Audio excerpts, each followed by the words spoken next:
Ooh. Waiting for Oh, Chris Chris to has to sit down. Score, I can't. Hey. That's Well, close it enough. says that we're live. Live, pal. That's close enough, I guess. You tell me when you see it. I'm pulling it up now.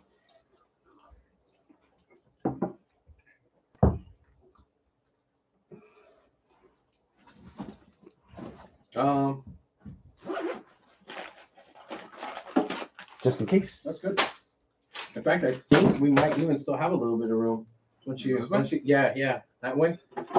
And that way we could fit Chris up in here. I told y'all. She tells nothing. Single thing. Share. So a light bulb's not gonna make much of a difference. Let me do this. And you Ah, You got it up? right.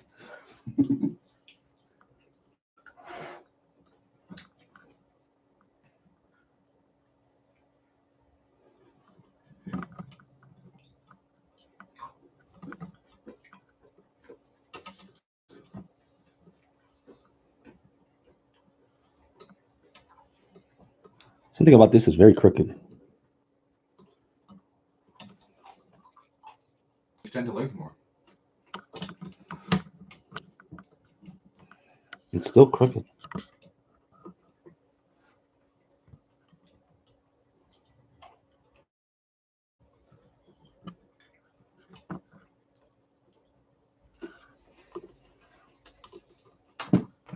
Well, We're good? that's the best it's gonna be. Cool. We're good? Yeah, it's good gonna get. Ooh, I get that out. Damn, Barney. It didn't die. All right. So I'm gonna go back this way. Got it? A ver. Oh, my balls. Oh! I'm coming, my knee. Oh, sorry. You can scoot more over, Scott. Yeah. All You right. see where we are in the shot? How's that look? That's good. With the chocolates. There we go. Right there, buddy. Same feed. Okay. Yeah. Same feed. Yeah. Same. Yeah. Same. Yeah. If you tilt that up a little bit more, you can see Paisley. Hell yeah. That's perfect. Yeah. She's with us. Hell yeah, Paisley.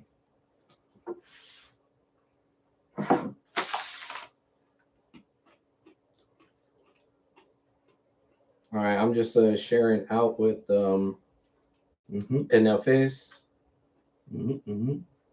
Cool.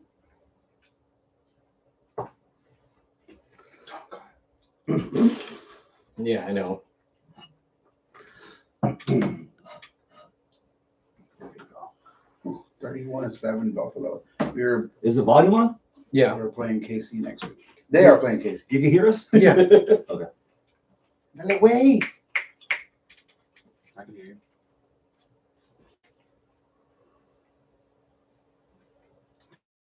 Dude, your fucking laptop's like a jet engine. It's like Quiet. no. Fucking It loud. sounds like a Sega Dreamcast. Yeah. Remember that shit? It's stinking. You're like, no, dude, it's about to blow the fuck up. That's what it's about to do. Yep. All right. All right. Select the number showing on your chart. Oh, it doesn't want. No, I don't want that. Okay. There it is. Cool.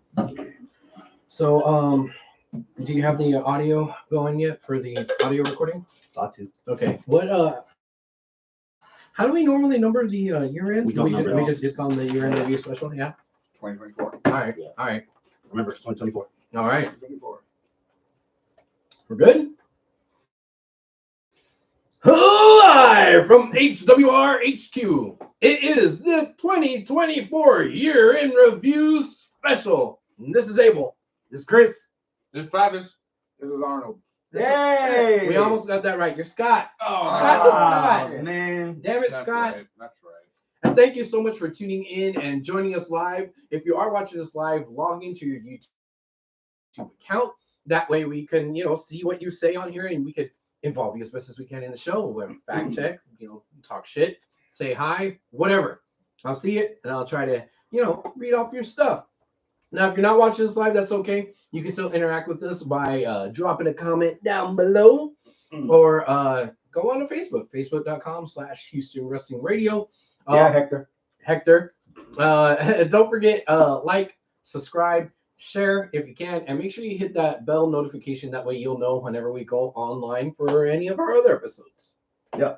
Cool. Yep. So 2024 was the year that we lived through.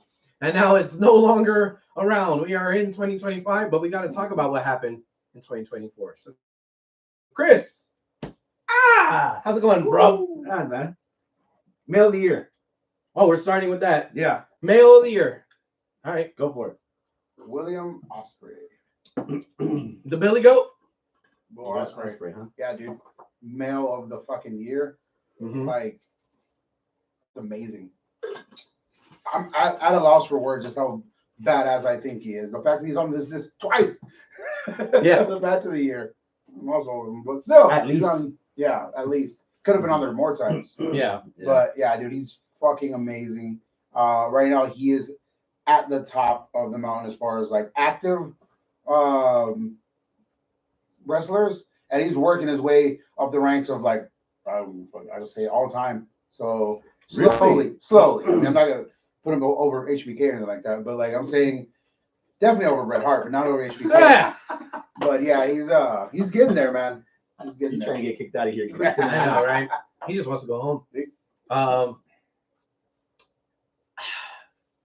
I kind of don't really want to go next because Okay, Scott. Okay, go ahead, Scott. Who is your male superstar of the year? This is Drew McIntyre. Always Drew McIntyre. No, I go Ospreay. I mean, he's no Bret Hart. There's no Bret Hart. There's no Shawn Michaels. I go Ospreay. He's been solid. God damn it! All right, well, Chris, will you give us something to debate about or no? You could see our year review list and easily make a case for Ospreay. I'm surprised that someone to my left hasn't mentioned someone that finished the story this year. And it's the top of the card of all the sellouts in 2024. As much as I like Ospreay's matches, I think the impact comes to Cody. Cody Rhodes is my match, is my male of the year. That is very fair. And this is why I didn't want to go right after Arnold had already mentioned Ospreay, because for me, Ospreay was the thing that's kept me watching wrestling. And granted, it's AEW, but that's the thing that I kind of make the time to watch sometimes. Trust me. And even I then, try to talk to someone about WWE. I haven't seen it. yeah, and it's not like, oh, I'm not liking WWE or I'm hating like a lot of other people are doing. It's that like I want to see something that I don't have to be too invested about because I'm not watching as much wrestling as I have before. So Ospreay is what I want to see because I don't have to have a lot of the backstory with Ospreay because I know whatever match he's going to be in is going to be a banger. And in between the bells, Ospreay's money every time. Every time he was on my TV this year for whether it was a pay-per-view or a weekly event, he was fucking money. Going back to the Cody thing, yeah, it's really he was top guy all the way up until Mania. Once he won the belt, Took the words from my mouth. like he's had good matches all year, but like what good storyline other than Kevin Owens, which is kind of bleeding into 2025. What's really been Cody and like Cody's like after Mania, like what's good about him? What makes him wrestler of the year? That tends to be a flaw that WWE has, and it's not the first time. Like, for example, do you guys remember the first matches Bryan Danielson had at the WrestleMania 30? You know who he defended the belt against? Kane. Yeah. Why Kane? I just know because he got tombstone in the steps, and that's it. That's the only memorable part about it. Who's Austin's first feud against after he won the belt the first time? Dude Love. Why Dude Love when you had the rest of the roster that you could have actually made?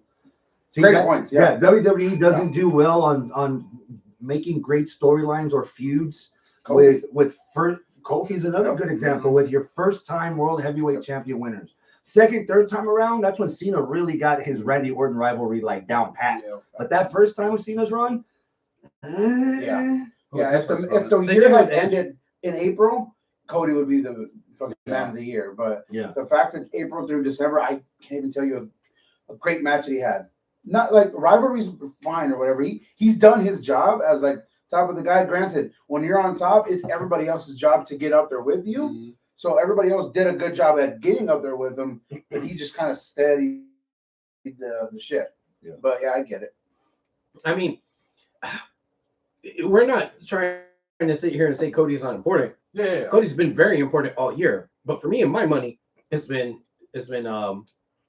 Ospreay. Yeah, But you know, I guess we kind of skipped over this part. What we're doing here today is we're gonna have all these different categories, and the categories we're not necessarily gonna agree on. You know, male superstar, woman wrestler of the year, tag team of the year, all that stuff. We're not necessarily gonna agree on it. It's fine. We'll give our opinions. If it's unanimous, great. If it's not, it's okay. Yeah. The one where we will take the time to be unanimous is our match of the year. We have a reason for match of the year.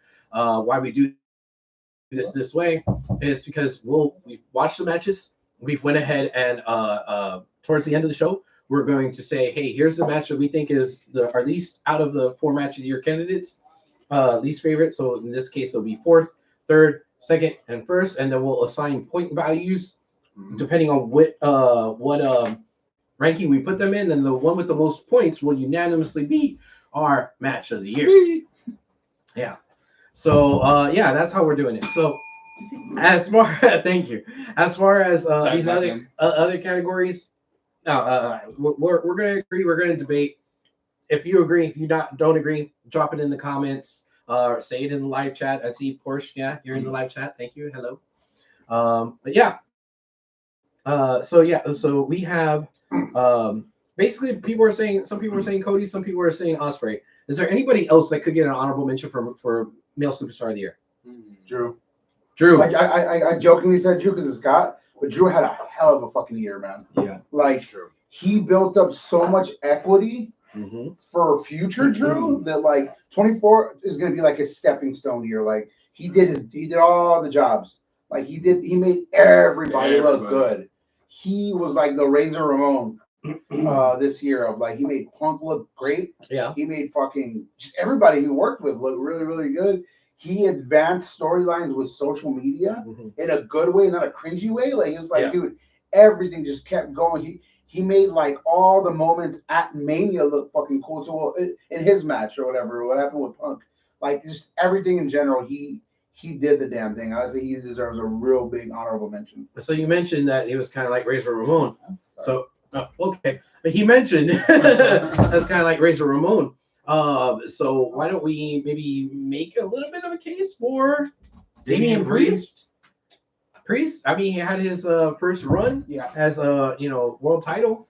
I think he did pretty good with that run. Priest suffered from this pretty much same thing with Cody suffered for. And again, it's not their fault. It's what do you do after you climb the mountain, right? So like he got there, everyone was fucking proud. And if you watch that documentary they made on him, god damn, that makes it even better. Like his story and even all the shit with the Judgment Day, dude. When the Judgment Day started, everyone was like, "Oh, okay, House of Black Light." Like it was like they were shitting all over it, and literally everybody from the Judgment Day or from the OGs has come out great. You said it's build. But afterwards it was kind of like, oh, okay, good. Like I'm glad he's the champ and whatnot, but like I can't think of anything memorable after he won the belt.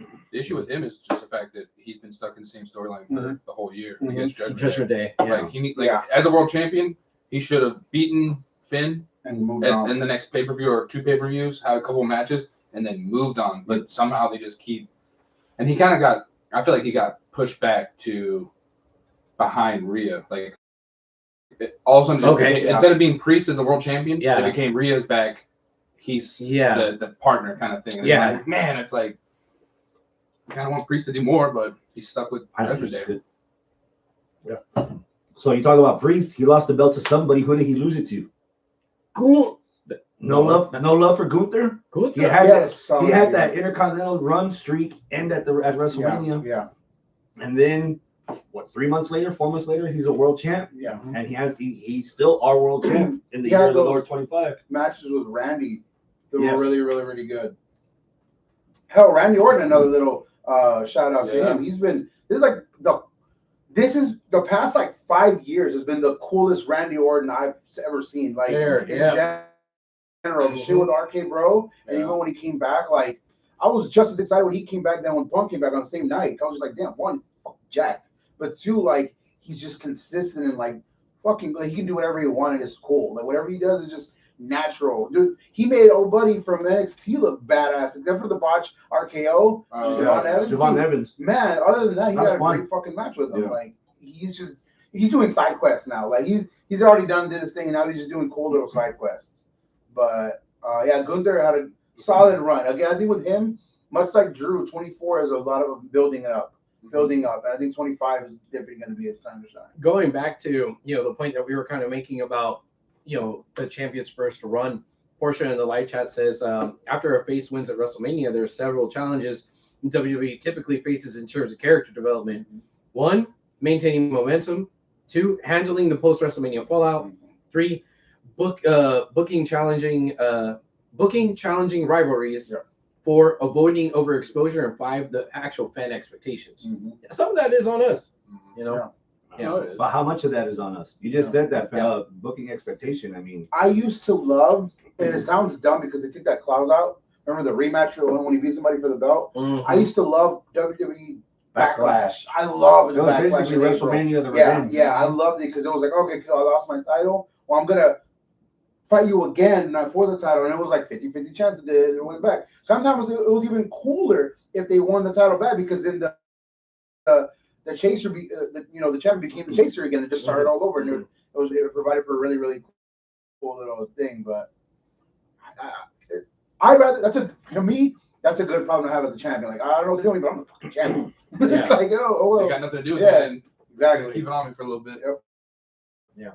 So this has been WWE heavy. Yeah. Whose house? Swerve's house. Swerve's house. Not Clue's house. Yeah. Man, I don't know. I would have. I'm going to save a little bit of the Swerve talk for later because we have a different category that I think he could fall in. Okay. All right.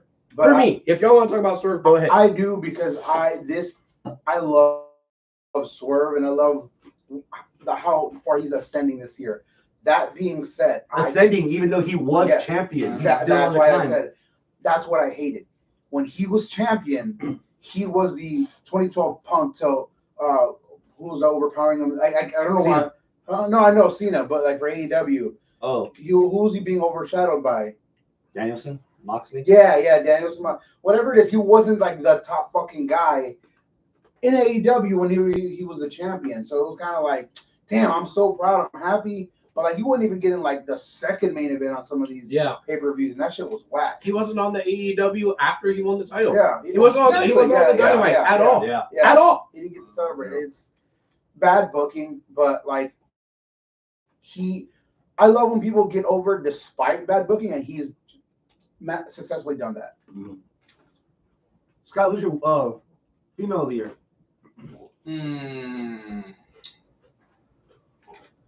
Tony Storm. Wow, that's fair. She's been entertaining as fuck, and she's still entertaining into 2025. She's still doing something that we've seen before, in a way, but not. But like, she's the most entertaining person. And she's had good matches too. That's the thing. Like, she's not just good on mic and good in like promos and shit. Yeah. She actually can throw down and have good matches. Oh, you're agreeing? I'm a validated Sparky. Okay. There's a lot. It's easy for us to complain, and we have complained throughout 2024 about people that come in from WWE, and they do nothing to change their gimmick, nothing to separate themselves from where they came from. Okay. And that was Tony in the beginning. Then they saddled her with the Outcast bump. She did this Timeless thing, 23, and then 24 is where it came into like prominence. Yeah. And it was one of these segments that I waited for every week. It was a segment worthy of me actually watching fucking Collision again. It was part of the attraction that got me to pay money to watch AEW live in person more than once last year. And Tony Storm is a big factor of that. I'm agreeing with Scott. 2-0 for Tony right now. Abel. I gotta go with mommy. Rhea Ripley, man. She's well. I feel she missed like 5 months of the year. Yeah, keep that in mind. Yeah, that's why It's easy to say mommy yeah. because it's just Well, because Mom's always on top. But. it's easy to say mommy because she was that fucking good and that fucking relevant. Even when she was out, she was relevant. And she was on top the entire time. And we just got done talking about how Priest was playing second fiddle to mommy. Well, Priest was playing second fiddle to mommy. The fucking world champ was playing second fiddle to fucking Rhea Ripley. Even while she was gone. Mm-hmm. Yes. Yeah, the fact that she was out 5 months and you can still say she is the top one tells you that she has that credence. She has that like aura, that fucking like, what's the word? Prestige. Like just mommy. Like, oh fuck yeah, that's it. Like people who don't watch wrestling know who mommy is. Hell yeah. now. Like my friend who doesn't watch wrestling, he's always just like, isn't that mommy? And I'm like, yeah. Actually, one of our friends, she is in love with her. She has no idea anything of like what she does. She's like, oh my god, she always shares her. I'm like, hey, she's a wrestler. Yeah, she can pass the what they call the airport test. You know, walking through an airport, they recognize her. So do you agree with him, Arnold? No, I am still gonna give it to Tony just because of like her staying power up until All In, and then I actually love what they're doing right now. They're just like it's funny. The wool over. He's like, oh hi, I'm Tony. So I love that shit. But in general, I'm gonna say this to sort of piggyback on what you said. She had the best segments of AEW all year, and I know I'm not saying matches because honestly, in ring, I don't think she's that great. I'm the whore that you all adore. I really don't think I think she's fine. Okay, she's okay. Yeah, but everything else, like I fucking love it. She did what the Vaudevillains tried doing good. Like damn. The Vaudevillains, what they tried to do, she did it on fucking steroids. Like it's fucking great, and she committed to that character. The fact that she got Mariah May over. Yeah. She got Mariah May over. She got Luther over. Yeah. Yep. But here's the other thing to think about with Toni Storm. Give me a Toni Storm promo before she went timeless, even in WWE. The cream pie. The Charlotte putting a face in her, like the cake in her face. That was the most memorable thing about her. That's it. Yeah. So like she got better. Not just that she's good at it. It's like she was never known to be good at it. So the fact that she was able to elevate that where she was lacking. Yeah. I have an honorable mention. Okay, go for it. Chelsea fucking Green. Chelsea Green. And consistently 12 months. She was the star of that Royal Rumble. She was the best part of that whole Royal Rumble. Even though Bayley and Naomi broke like the records of the length or whatever. And Jade got a lot of attention. Yeah. Chelsea fucking won that Royal Rumble, and she got the payoff, right, because of the U.S. But even throughout the year, all her little feuds, the matches she had with Michin, really, really good. She made Michin look good. Yes. Which not to say Michin was bad, but Michin was kind of lost in the sauce for a long time. Yeah. Portia says something in the live chat. She says, Toni Storm is my first choice. Athena is my second. Rhea is third. Now, if Athena was on AEW and not on ROH, I'd be like, dude, her streak, her wins, but it's like, okay, it's nowhere. That's the old school Impact argument. If the tree falls and no one's around here, it doesn't make a nomination. Now, I love it, like personally, like I've been a huge fan for her for like 10 years now. Like I love it, but it's just like, damn, like I wish they gave you that shot on AEW. Like I'd much rather have her than whoever else is. Yeah, Athena's been a champ all year. She's been a champ forever. You're right. Yeah. She's been a champ. Why is she not in AEW though? Well, because she's the champ of ROH. They're really trying to make that. She's been the women's champ literally the entire year. Unless Jericho, they try to keep you on ROH. Yeah. That's dumb. I'll see your Chelsea elevating the Rumble, and I will raise you Chelsea elevating the Money in the Bank ladder match. That spot at the end. Yeah. I can't believe a name that hasn't been brought up. You know what time it is? Oh, Tippy time. She's coming. Dude, this year I think she's going to be her fucking year. I mean, she already won the goddamn title to start the year. But, dude, only good things are coming from her, I think. Also, Io Sky. Yes. Okay. She had some bangers. The fact that this year. she's been able to consistently stay where she was. Dude, 2 years ago she was the woman of the year. Yeah. And she's still right fucking up there. And it's like she gets better with age. Like she gets better and better and better and making everybody around her. And I'm gonna do like a Hail Mary here. I think who's gonna have a really good year is I've been a fucking mark for her for 7 years now. Dakota Kai. Oh. I think she's finally getting her If flowers she can next week. stay healthy. Yeah, exactly. Like, Yeah. She get Yeah. injured. Yeah. She got Well, injured what? She gets 3 injured. times Yeah. last year. You Yeah. know? Well, the other one that's just like her is now gone, right? Tegan Knox? Tegan. Tegan. Yeah, Tegan's gone. Bad breaks. But no, Dakota Kai, I think they're finally gonna give her the push that she If she can stay healthy. yeah, if she can stay healthy. We've been consistently been watching NXT. I'm surprised you haven't mentioned their former NXT Women's Champ. Oh, Roxanne Perez. Yeah. Yeah. Yeah. Roxy. You know? She's about I think she's another one where she's about to get elevated this year, I believe. But in NXT they have they have so many good that it's almost hard to put head over water because Thea Hale. Jada Parker, Yeah. Lola Vice, Yeah. Ren Sinclair Ren from Sinclair. her personality She's is growing shining. too. Dude, she was growing on me like a fungus right now. much like Chelsea Green was the star of the Royal Rumble, she was the star of the Eliminator. Irish the Survivor. Irish Survivor Yeah, match. Irish Survivor. She I fucking agree. brought it. And like I said, Jada Parker. So Ruka. So Ruka. fucking Yeah. Ruka, dude. She is badass. She's got my favorite finisher right now. Lash Oh. Legend. Lash Legend. That's what, of course. Jackson. Jakar Jackson's starting to rise up Yeah. over her. Yeah. Yeah. That's not one that's cheating out. Yeah, dude. Speaking of one, Nikita Lyons is back. Yeah. She gonna do it for you? Thinking the wagon. Aesthetically, yeah, but like that's it. Yeah. You know what I mean? Like Yeah. I love what they're doing with Shotzi right now, with Shotzi and Tatum Paxley. Oh. And Oh, when she tries not to kill herself. yeah. I think that ACL tear is gonna change her ways for the good, and as far as wrestling goes. I think somebody that we failed to mention here while naming off all these girls was Nia. Nia Jax had a Yeah. really good year. Yeah, she This did. was the best Nia Jax that we've ever seen. 100%. Now I would maybe put her in a category of most improved, Yeah, because I remember we used to think that Nia Jax was complete dog shit. terrible. But this She still year, is, though, but- huh? She still They is. found a way Well, to use her, and she found a way to Those chair, use her. those chair so, shots in. Yeah, Some of She's those in her chair best shots. shape ever. yeah. That is true. I think she's improved in the ring. Yeah. She's improved in the ring, improved with her character. She On had the a good mic. run. She had a solid year. Solid year. What's next? Here's a riddle. Tag team of the year. What are those? Mm.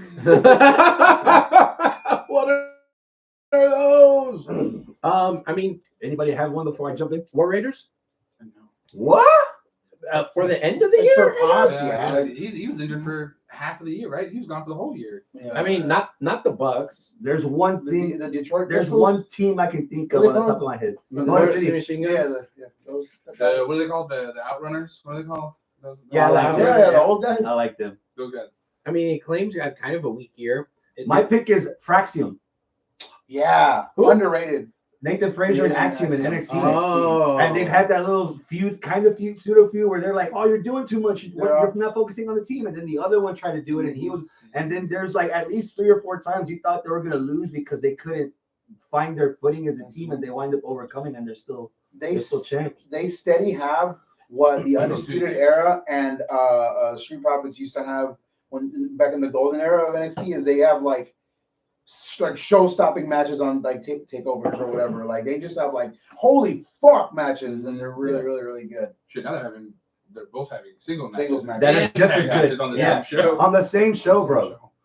Yeah. Well, I mean, yeah, I That's a can't good one. think of I it. literally can't think of any tag teams. That had a weight. Yeah. That had. Yeah, there's I mean, multiple tag you can teams. talk about Private Party, how towards the end of the year they vanquished the Bucks, and they had the championship win. But I mean, I can't think of anybody that consistently from January to December Yeah. that had a really good year and really good run as a tag team. Judgment Day.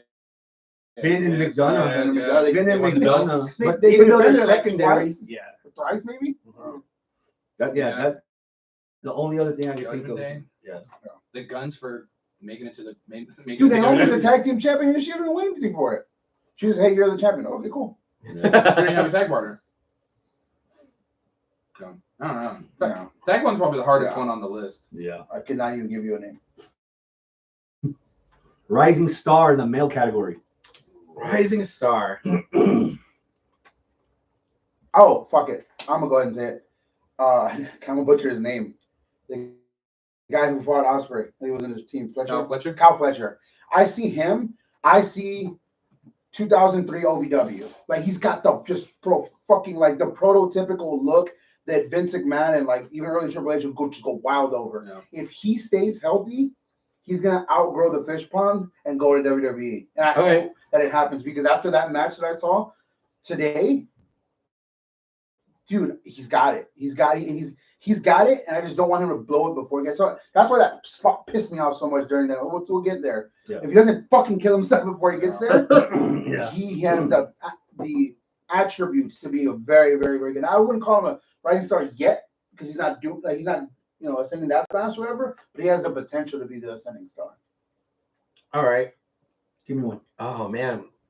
So I kind of want to say Gunther, but like he was kind of already established last year, but like this year, oh god, he really took off. He's taking So, that next step. It really depends because when I think ascending star of the year, I kind of feel like, oh, I should be saying somebody that's like a rookie of the year. Mhm. But I don't know. Wrestling is kind of weird because you could be toiling away in the indies for like 20 years and nobody knows your name, but then once you show up in WWE, oh, hey, you're this ascending star, and you're like 40 years old. you know? City Machine Gun. Yeah. Guns is a perfect example. Yeah, like Fans of Metallica that listened to Justice for All for the first time have no idea they had 3 albums already. Right, like before one hit in TV. like Portia says in the live chat right now, LA Knight. Yeah, that's a Yeah. perfect example. Yeah, LA dude. Knight. Eli Drake was fucking badass in fucking TNA, but nobody knew. Yeah. You know? I found out last week that he did the Eli Drake thing. Yeah. Everybody thought that was an LA Knight original. No, it wasn't. So if I'm allowed to, can I say Gunther or Priest? You can say whatever you You want. want to say whatever you want. Yeah. Okay, You well, can I'll say say, Stone Cold if you want. well, I'll be wrong. Gunther. Okay. If I say his name, will he appear? Oh my God, you're right. Ha! Yeah. Joe Hendry. Damn, I feel stupid now. Don't be. I'm used to it. All right. What do you? I mean, Joe Henry's a good one. It all depends on what he does with the rest because, like, he didn't win anything. Mm-mm. He might next weekend. TNA Genesis. He has a That's- world title shot That's against Joe Hendry. 2025. Yeah. Mhm. We're talking about 2024, and that boy didn't win shit. Uh-uh. He didn't even win the TNA whenever he, after all the hype he got, being the #1 person on Twitter with the longest views and the #1 song, he still didn't win the belt. If it's any But it's very consolation, entertaining. his first world title match was that Gauntlet match, and he pinned Moose, who was the champ. So he technically beat the champ in that match. I got one. Braun Breaker. Braun Braun Breaker. He established himself as, God, I hate I'm saying this, potentially the next big thing. So potentially, because he's, again, much like how Fletcher, he just got it. Like, you look at him, you're like, yeah, this guy's a fucking superstar already. Like, he's already a fucking, no, he's not. What? He just came out of NXT? What? Like, what the fuck? But, like, he just, like, he already has that natural, like, you think he's going to be somebody. You know what? I'm going to agree with Arnold. Kyle Fletcher. Whoa, I thought you were going to go with I thought you were like, From what Arnold said earlier. My original. His original, Kyle Fletcher. To Arnold's point, and this is something that a lot of hardcore wrestling fans don't like to admit, a lot of stuff that gets over in NXT doesn't necessarily get get over in the main roster. I don't see anything different with Braun Breaker. Everyone is just getting him. Yeah, yeah. But that's a good thing. Yeah. You shouldn't have to reinvent the wheel. What got you there? he doesn't have like Yeah. he doesn't have a gimmick. Like No. he's just a badass. Badass. motherfucker. It literally says badass on Yeah. the sites. Like, he's just a badass. His the other Steiner is getting Oh, the God, big, yeah. contract. Yeah, you got NIL. Yeah. Scott Steiner's Scott's son. kid. Oh, okay. He had the Steiner brothers, but it's just two big motherfuckers. Dude, I got one for you. Oh. Yeet. Jay, Yeah. Rising solo star? Yeah. solo run. I Yeah, have Okay. a controversial take on that. go for it. Everything outside of the ring. That's fair. I mean, he had some good matches, but nothing noteworthy. It's, you know, inside of the ring would remind me of if they ever went solo. What is the fucking Young Bucks name? Jeff and Matt, Matt, and Steve and Chris? Yeah, Carl. Yeah. Whatever those guys. If either one of them did a solo, that's exactly how they would expect their matches to go. Super kicks and splashes. To be fair, Yeah. Jimmy versus Jay at WrestleMania. Wasn't Oh, yeah, shit. that wasn't good at all. The first 10 minutes was awesome, and then the bell rang. Yeah. But I think I texted you one time last week. You had Cody Rhodes, Mm-hmm. the Usos, and Vanessa Hudgens in the middle of the ring. Mm-hmm. What were they chanting? Yeet. Yeet. Yeah, that's And over. he's the top selling merch. Yep. He's had One of runs the as Again, well. top selling another one merch. of those. My buddy loves the host. He kind of watches wrestling. Yeah. But like he's just like it's it right there. I get it. I mean, you can make an argument for him for being male superstar of the year, but I don't know if I would say rising star because Only because he's been rising since like 2022. That's the great thing about rising. You can just keep going. Oh, Your career, Yeah, but but your career is different once you go solo. in 2022, he wasn't at the level where he's at now. When he was called main event Jey Uso, he was never in the main event. Exactly. How was Shawn Michaels' first year after he split with Marty Jannetty? How was Bret Hart's first year when he went solo from the Hart Foundation? Compare that to Jay's first year last year on his own away from the bloodline.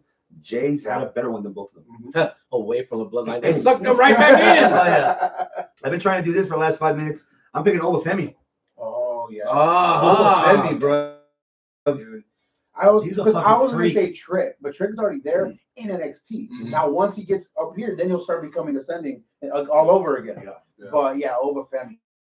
God damn, I bro. got at least one of them in the Rumble this year. Obafemi or Trick Williams. Yeah. Yeah, I got Or both.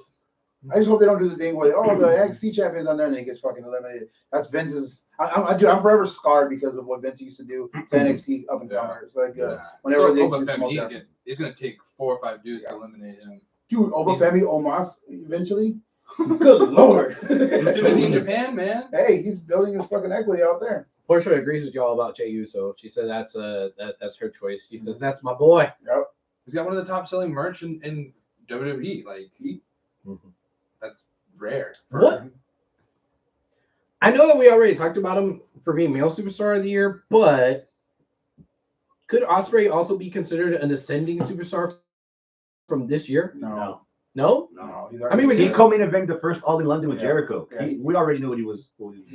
I mean, you could say the same thing about Jey Uso. We No, knew what we yeah. had with Jey Uso. That is is where a if he single had signed a contract with WWE halfway through the year, then you could call him again ascending. Okay. Because he'd be ascending in those All right. ranks. All right, I just wanted to be contrary. How about your female rising star? Aye. All of NXT. I'm not even joking. Like literally, I watch NXT for Stephanie Vaquer, for fucking Julia, for like all that shit. Once the mail started, that's when I fast forward. Dude, the first hour and a half of the last New I Year's Eve fucking loved was it. all I women. loved it, dude. I loved it. All the females, and I think I said this on last year's thing, and I mean it more now. The female whatever roster on NXT is the best female roster in the world. I'm right. Women's rising star it comes down to Mariah May and Roxy. Roxanne See, Perez. Roxy to me is already established. She falls in that picture with Ospreay. Dude, she carried the NXT women's. I don't think division. she was anywhere near in 2023 what she was in 2024. She rose in 2024. That's true. But as champion, I got a bit of a hot take for your choice. yeah. I don't think there should be a double standard. We've had Jacob Fatu, and we have Jacob Fatu, Gorillas of Destiny, and I don't forget about Jacob Fatu. and we're he's on my and we're about to have Penta debut on the main roster. Vaquer, Julia, and even the new chick from Australia, they should have jumped straight to the main roster. Yeah. They don't need, because you're gonna have that problem that you did back in the day with the black and gold brand, where I'm not watching to see these new guys. I'm watching for Nakamura. I'm watching for Sami Zayn. I'm watching for Kevin Owens. I'm watching for Samoa Joe. I'm watching for all the guys that I know can hang, that don't need to fucking be in NXT. And right now, I'm in the same way with the girls, because those 3 girls, they should have already been on the main roster, filling gaps that fucking Jade Cargill, that her now being injured, and the injury that fucking Mommy got. You could have easily plugged at least 1 or 2 of them in, and Asuka. Yeah, Oscar's been gone this whole year. I totally agree, because dude, you see Stephanie Vaquer, that's just main roster all over it. Like the entrance, the move set, she is so crisp. Like I'm a huge. If she's worthy of a main show in Mexico, Yeah, why not just do exactly. put her on No, The only thing I can SmackDown? think of Yeah. is just Go SmackDown. getting the WWE system in. So that's Yeah. I'm also glad you said that too, because I just saw something interview that Julia did. She said that she takes 2 English lessons a week, but that's not enough. She said she every fucking day she like learns more and more and more because she doesn't think that she's at the level yet for as far as promos. So why not dominate NXT while getting your English better? So by the time You know you how it get is to in WWE if you don't speak English. exactly, dude, Nakamura's been in there for 10 years already, and he's just now getting over because they decided, you know what? Let's just let him do this thing instead of talking. Yeah. It's not gonna, or if you give them a mouthpiece, but even then, that only goes so far. The Portia in the live chat says Tatum Paxley. Yeah.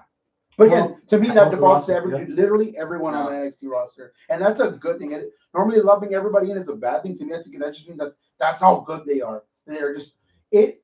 Of course, this is gonna be a terrible analogy, but it reminds me of what they used to always say about like the Attitude Era, about everybody was just like fighting each other for the top spot because it was so much talent. I imagine that's how it is like backstage. Like, no, I want the spot. I want the spot. They just like Cora Jade. Yeah. Dude, Cora Jade, like they have so many like potential superstars. Spider-Gwen, what's her name?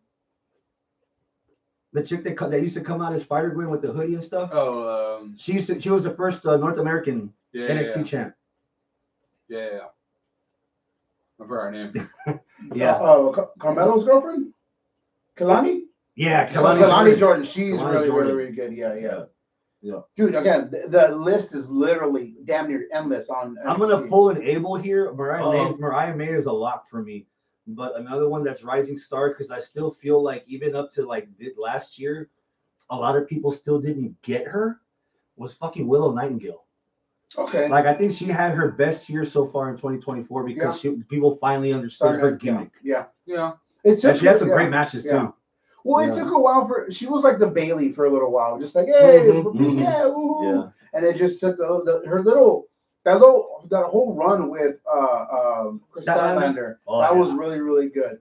So I think that's fair. Mariah May, I feared that they jumped the shark not the jump shark, but they did it. They blew their load too fast with how it ended, her and Tony rivalry. But again, like I said last time, dude, in my opinion, she came out better than Tony in that rivalry. She came out fair. Tony literally reset her career. Yeah. And the fact that Mariah May literally travels to different places and is still as good everywhere else she goes is good for me. Surprise of the year. So like the biggest positive whatever your biggest positive that stood out of 2024. I don't know if it's the biggest, but it's a big one that I thought was really, really cool. Motor City Machine Gun showing up at WWE, man. So he's like an OMG moment you're talking about? Yeah. It's like 10 years too late, really. Well, Yeah. I love it. That's a bad thing. I was always a Guns fan. I never heard of them until last year. Whenever we watched a match that had one of them in it. I want to say. Yeah. And I was like, oh, who the fuck is probably. this? Yeah. And I was like, oh, this guy's good. This guy should be good. This guy's been good. Oh, cool. I don't know shit about him. But when they came up and I saw them on the SmackDown, I was like, damn, that's good. But again, it might be one of those things where it's like a little bit too late. Yeah. That's it. 10 years ago, they would have. I love that they call them with the young Usos, young New Day. Yeah. Hit me with one. Raw going to Netflix. That was announced in the beginning of the year, right? Yeah. It was a surprise. That's a big moment, though. Yeah. That's an OMG. I know there's one, but I can't. Like I'm drawing a blank. I'll throw one out here. Yeah. The debut of the Wyatt Six. Fuck, dude. Yeah, that was good. That was really, really good. Some people didn't like it because of the bullet hole thing. Because I get it. I just whoever was in charge of props fucked up. Right? It should have been a smear. Yeah. But other than that, dude, goosebumps. Like I haven't had those kind of wrestling goosebumps since Bray Wyatt. Right, and leading up to it too, the for fans that saw the documentary, trying to figure it out, that there was something next. All the hidden things in the background. Everything. Not even that. The promos that came afterwards with Bo. The video. Fuck, like heavy, but in a good way. I don't like that they haven't really done with them like anything, but they haven't done anything negative. They just haven't done like enough with them since then. But it's again still like to me that's really, really good. How about from the under end of the spectrum? New Day's heel turn. Yeah, didn't see that one coming. I And didn't- it's hard to like pull like a mark, right? But I was just like, okay, cool. They're gonna do the thing because it's 10-year. What? I thought one of them was gonna turn Yeah, heel. yeah. As a typical. But the as- both- both of them turn heel. Yeah, Pretty good. I loved it. I love the double swerve. Yeah, I wasn't expecting that either. And I've said on this show before, I don't ever want the New Day to break up. Yep. One thing that I didn't think was to have the New Day stay together but be heels. Mhm. That thought didn't even occur to me to happen. Yeah. And it happened. Because you're fixated on wrestling tropes. So Yeah. you were waiting, Yeah. and you did not want the New No, Day to ever no. split. I was so swerved. Yeah. And now some people will say that, well, they split off from Big E. But no, I mean, Big E kind of split himself Yeah. because of the injury. Yeah. So he was almost used as a device to turn them. Mhm. So I'm kind of okay with it. And just the fact that I was so surprised. Mhm. That may be the biggest surprise of the year. When Kofi's mama walked out on him. Yeah. Oh, I'll tell you, the That hurt my heat, the soul. heat since. Yeah. Yeah. What about Punk's whole run in WWE? Delightful? I was like, I wouldn't say like surprising because it's fucking like sometimes you gotta like pull back and realize, dude, it's still CM Punk. Like he's the reason why like a lot of us fell in love with wrestling again. Mhm. So like you forget how good he is because of all the shit that comes with him. Mhm. But the fact that he was able to do what he did all year too as well. I mean, the unfortunate injury, which is going to be the plague for what I was hoping wouldn't be the rest of his career. Right. But it's why like dude, when he fell on Monday, I was like, oh damn, he fucking hurt himself again. Like Yeah. like it's you're expecting it to happen, but it did happen. So that was delightful. He didn't hurt himself. Yeah. But no, he can still run with it. Now his promos have not changed in a good way. Like I think he's still got that fucking fire. He can still fucking got those hot keys, just like much like The Rock. The Rock, he can come out and cut a promo every week and every fire. The problem with his Unless it's on promos, NXT. Yeah, yeah, on NXT. the problem, Yeah, the problem with it is that society has changed a little bit. So some of the little things that he says, like offend this generation a little bit more than they did 10 years ago, calling Rollins Liberace, totally not what it was, Yeah. but what it was ran with. Like, oh, he's anti-gay, dude. If you know Phillip Brooks, you know that is the exact opposite of what he believes in. But it's little things like that haven't changed in his, like Jim Ross calling females Jezebels. He's not saying anything bad about them, like per se. That's just a word for him. But again, that's just something that CM Punk is. If he tweaks a little bit, I think he's still going to be just as great as he always has been. Was 2024 the year that NWA got their shit revoked? That was last year. Damn. That was 23. Okay. I'll throw one out there. Well, the TNA thing would be an OMG moment, like actual coming back of the TNA and not Impact. Was that this year? Mm-hmm. I think That was the beginning of January. Yeah. Yeah. Scott D'Amore. Yeah. And then it just went. Yeah. I'd say the return of Nigel McGuinness. Oh, all yeah, in London. yeah. No one had that on their bingo card at all. And he looked like he could still go. Well, a lot of them And he watched had that match another hoping that match. no bloodshed would happen. Yeah. Yeah. Yeah. Jade Cargill's debut in the Rumble. Mm-hmm. Jordan Grace's debut in the Rumble. Was that this year? Yeah. Okay. Well, But she had been on NXT already. I guess you could put the TNA invasion. Of NXT. Oh yeah, that was cool. Mhm. Nobody expected to see Joe Henry and Something that Jordan everyone- Grace. Something that everyone saw coming, but when it happened, it was still like, "Whoa, bitch!" Liv and Dom, Yeah. because it was telegraphed. Like it was like it's gonna happen, but when? It's gonna happen, but when? Okay. And I then feel like we haven't. Summer Slam. I feel like we haven't talked enough about Liv Morgan so far this episode. Yeah. We should have talked about her when we were talking about Rising Star and or a Woman Woman of the Dresser Year. of the Year. Yeah. That's fair because this is the biggest she's gotten, the most successful she's gotten, and like in a non-stale way. Yeah. I remember last year we kind of shit all over you for saying like, "Oh, Liv Morgan," we're all like, "Yeah, but whatever." It's just because Liv Morgan always kind of got there, then nothing. Yeah. Kind of got there, then nothing. Like she kept getting like pushed down. This year, when she was able to flourish, and it was good. But I think her run was just solid. Like just again, where it's one of those like you just do good, like a good offensive lineman, you don't know their name because they don't fuck up. And Yeah. she the whole year she did not fuck up. She just did her damn job. I think she should have kept the belt. I don't think she should Yeah, have dropped it. 100%. I don't think Rhea 100%. deserves it. She's been gone for so long, even though she's on top. But Yeah. We'll see what this year looks like because I think it isn't so much, oh, we didn't give Liv enough flowers. The question is, would Liv be as popular in 2024 without Rhea Ripley? Would Dom have as much heat in 2024 without Ripley? So it's more of Ripley giving her prestige, rubbing off to them. So let's see what Liv Morgan does without Rhea Ripley and has her own feud with somebody else and see if she can still carry that heat or that momentum. You know, speaking of not giving people flowers, how many flowers are owed to Dom? I think Dom is owed a lot of black roses. Because I don't want to say Dom is a rising superstar of the year. I don't want to say he's the male superstar of the year either. But he's like, you can make a case for both of those though. I think I gave him. You I think last year I said he was the rising. Yeah. Mm-hmm. So he's just really good at what he does, dude. His podcast interview with Chris Van Vliet got me to fucking hate him even more because he shit on Whataburger, you motherfucker. He shit on Whataburger, but like he's just so good at getting under people's skin, and it's crazy because I was rewatching some shit the other day, and I was like, oh, when Dom first came out, what the fuck, he looks do night and day. Yeah. But this guy, he had no charisma, he had no nothing, dude. He went from Rey Mysterio's kid to Eddie's kid. Yeah. And dude, and just real quick. Yeah. I loved it. One thing that I don't know if it'll go on this list, but it's one of those like, oh shit, it happened? Fuck yeah. Bailey went in the Rumble.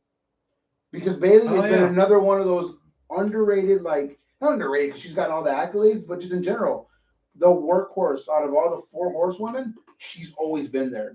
She tore her fucking ACL. She was out for a year and a half. But other than that, like, dude, she always did the damn job. She always did her job, and she always made everybody look good. Mm-hmm. And I loved they paid her off last year at the Rumble. And Mania. Yeah. But then she suffered also from post-Mania run. It was not good. Biggest disappointment. Oh, okay. I already said that I was going to save this for later. And Swerve. Mm-hmm. What? Swerve has been so disappointing. His wow. Now AEW's been disappointing. Now there you go. The handling of Swerve. Not Swerve himself, but anything related to Swerve has been disappointing. Not because of him and his promos and what he does in between the bells. No, everything is surrounding Swerve. Swerve won the title, then wasn't present on TV. Now, I know that's not his fault, but if we're talking about what's disappointing, everything that had to do with Swerve's title run, after Swerve's title run, everything that had to do with just him after, like everything has been like, oh man, I really want them to do more with Swerve. And we thought Swerve was going to kind of get one over on Hangman. Hangman set his house on fire and then beat him. Yeah. You know? He got rewarded for arson. Yeah. So it's like, man, is Swerve going to get his comeuppance? And now he's kind of getting beat up by the Hurt Business. And the worst part was Jimmy Carter built his house. Mm-hmm. And he's dead. And he's dead. Rest in peace. Yeah. I got another one. Yeah, go ahead. MJF. That was going to be my other one. Like, yes. What the fuck happened? Like right now, what's he doing? He's feuding with Jeff Jarrett.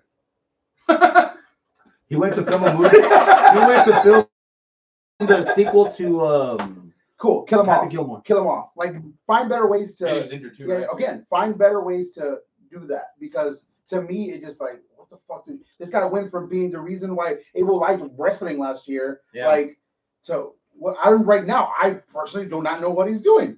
His promos with that feud with Adam Cole, where he wasn't present, he was just sitting in the fucking chair backstage somewhere at his house or whatever, was terrible.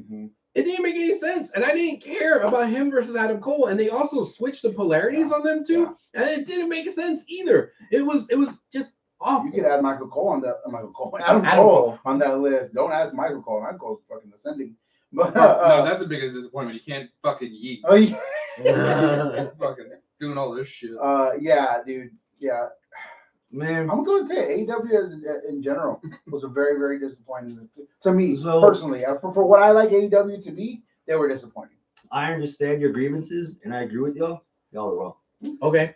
Biggest disappointment by fucking far is the goddamn Death Riders. And tying and BBC and for the CBB and hooking that is the way they handled Bryan Danielson's retirement. Why are you trying to kill the man twice? Thank you. Number one. Number two, I asked several of my friends that watch wrestling besides y'all. I asked them straight up, hey, do you know who's the AEW World Champion right now? I don't know. It's Mox. Smart. What? When? Mox. He's been the champ for like 3 months. The fact that What? you don't In know, fact, I actually asked him on Wednesday who the champ was. the fact that y'all didn't know he proves didn't my swerve? point. Yeah. No, He beat Danielson in his Danielson just- retirement match for the world So title. when I walked in, I was gonna ask whenever we watched the Danielson match. My question, I didn't want to sound like a dumbass, but now I don't care about it. Hey, what's Danielson doing right now? He's retired. And Yeah. I know he was having his retirement tour, but I never knew it ended. I beg someone that watches or listens to our show to send us the clip on AEW television explaining why Moxley turned on Danielson and the Blackpool Combat Club became the death, trying to take over AEW, and they fucking failed. Mhm. So why is AEW looking for the elite to save them from the fucking Death Riders? It makes no goddamn sense. Go back to None. AEW There's as a whole. very little, if any, cohesiveness consistently with their entire show, which is why Tony Storm does her own thing and is making it work. Surprised that I didn't get to mention. Fuck, Syndicate's getting over in an audience that they're not supposed to get over in front of. We'll see Yeah. how long that lasts before they all get turned on. Rico is getting over for all the wrong reasons. Trevor. But yeah, but he's gonna get. He has telegraphed his perfectly as well. He got the nerds to hate him. If Yeah. the nerds hate you, Yeah. that's a good thing. Look at who I'm banging and you're Yeah, not. exactly. Yeah. Bro, she is my female superstar of the year. Aha! I've been saying that for a while. You tell me who the two, like the two girls you watch every day for? Samantha Irving and Kathy Kelly. Dude, the wrestler is cool, but like Samantha Irving and Kathy Kelly was the Her two new album, stand her out. album's dropping pretty Yeah, soon. yeah, dude. But Trevor, fucking Ricochet, he is getting. Oh, Trevor. He's gonna get over this year so bad in a good way. Like Dom, he's gonna get Dom. I have another kind of controversial one. Everything after the debut and the first hype of the Wyatt Six.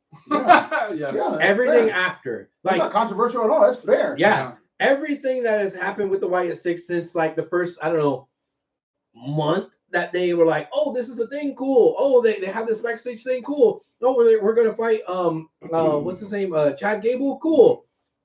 Then what? Everything after that has been like crickets, nothing, you know. Dude, the Miz. And then Final fucked him over. Testament. Yeah, Yeah. he did it with the Miz. Yeah. Yeah. Underrated MVP, and I don't care what anybody says. Karrion Kross. He's had a at the same time disappointing but impressive run this year. Like it's like, okay, yeah, you're consistent. Like it's not the best as far as like storyline and shit like that, but like consistently at what he does. And I think he's gonna do one of those things where like we're gonna look back and be like, oh hey, dude, he was doing some shit. Wasn't there like a video package from Karrion Kross where he's like, this isn't about Everything- wins and losses yeah. for me, but everyone Everything that did, yeah. I faced, Yeah. look where I put them. I was Mhm. right for every single Yep, person. yep. Yeah. Okay, well, that doesn't really count as a disappointment. Are we still on disappointments of Yeah. the year? Yeah. Does anyone have any more disappointments of the year? This isn't directed towards this person. This might be actually, I take it back. This might be directed at this person as a person. I have zero fucks to give for Mercedes Moné on my television. None. Yes. Her matches from bell to bell when she's actually wrestling have consistently gotten better. Nightingale, I've heard Statlander, that her last one was like the best women's match of the year. with Tits McGee, Tits God, McGee. the fine girl for the fine. Shirakawa. Oh, Mina Shirakawa yeah, in yeah. Wrestle Dynasty. Yeah. Her matches have consistently been getting better, but just her as a character, as a person, again, back to the complaint of what are they different from WWE, or are they just trying to milk off WWE? I have no interest in her whatsoever. Dude, None. she's negative ratings for me. Like I don't. Were you gonna say that? She's negative ratings for me. I don't want to watch anything with Mercedes Moné. If Mercedes Moné touches it, it is turned to shit. And I don't want to have anything to do with it. If I want to try to make an effort to watch Ospreay and Mariah May and Tony Storm and all this other stuff that happens on AEW, once you put like a little bit of Mercedes Moné on it, I'm like, fuck. It's like when the Young Fast Bucks were forward. doing that whole like, oh, we're in control of AEW thing. Yeah. To me, that was automatic fast forward juice. Yeah. That hurts me to say, dude. She used to be my favorite 4-horsewoman. She I think the worst decision she made last year, and this is gonna sound fucked up, is signing with AEW. She should have gone back to WWE and taken maybe less money or whatever the fuck they're offering her. Or stayed in New Japan. She would have an audience. She just doesn't fit with AEW, and that is beyond me to say. The problem is she thinks she overfits with AEW. She's trying to take over, and the whole rumor, which I don't know if it's true or not, that she has her own creative control and she's booking everything. If that is true, I can see it because she's overbooking herself to look like the best thing there when she is nowhere near being the best thing there. Here's the other thing about seeing stuff that's already been done in AEW. I think one of Kenny Omega's best runs in his wrestling career has been when he was the belt collector.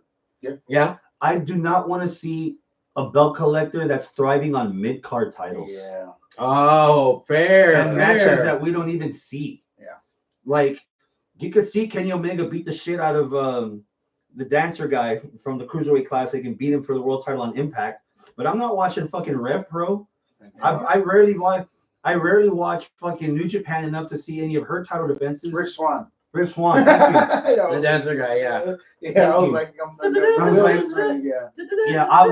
I worry. That I'm glad that she missed Toni Storm, but like whoever beats Mariah May, if Mariah May wants to have a glamour contest against Mercedes Moné, I'm fucking out, bro. Like I can't stand her on my television right now. It's fair none. Her finisher sucks because she can't even do it to half the women that she wrestles against. Yeah. Yeah, rule number one. You know? And she botched it on her first attempt. Yeah. That sucks.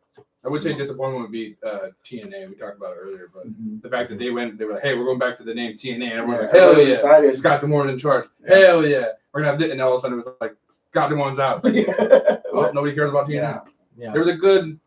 And then they went off of what was the name of that channel where we could actually see it, but now they're not on there anymore. Access?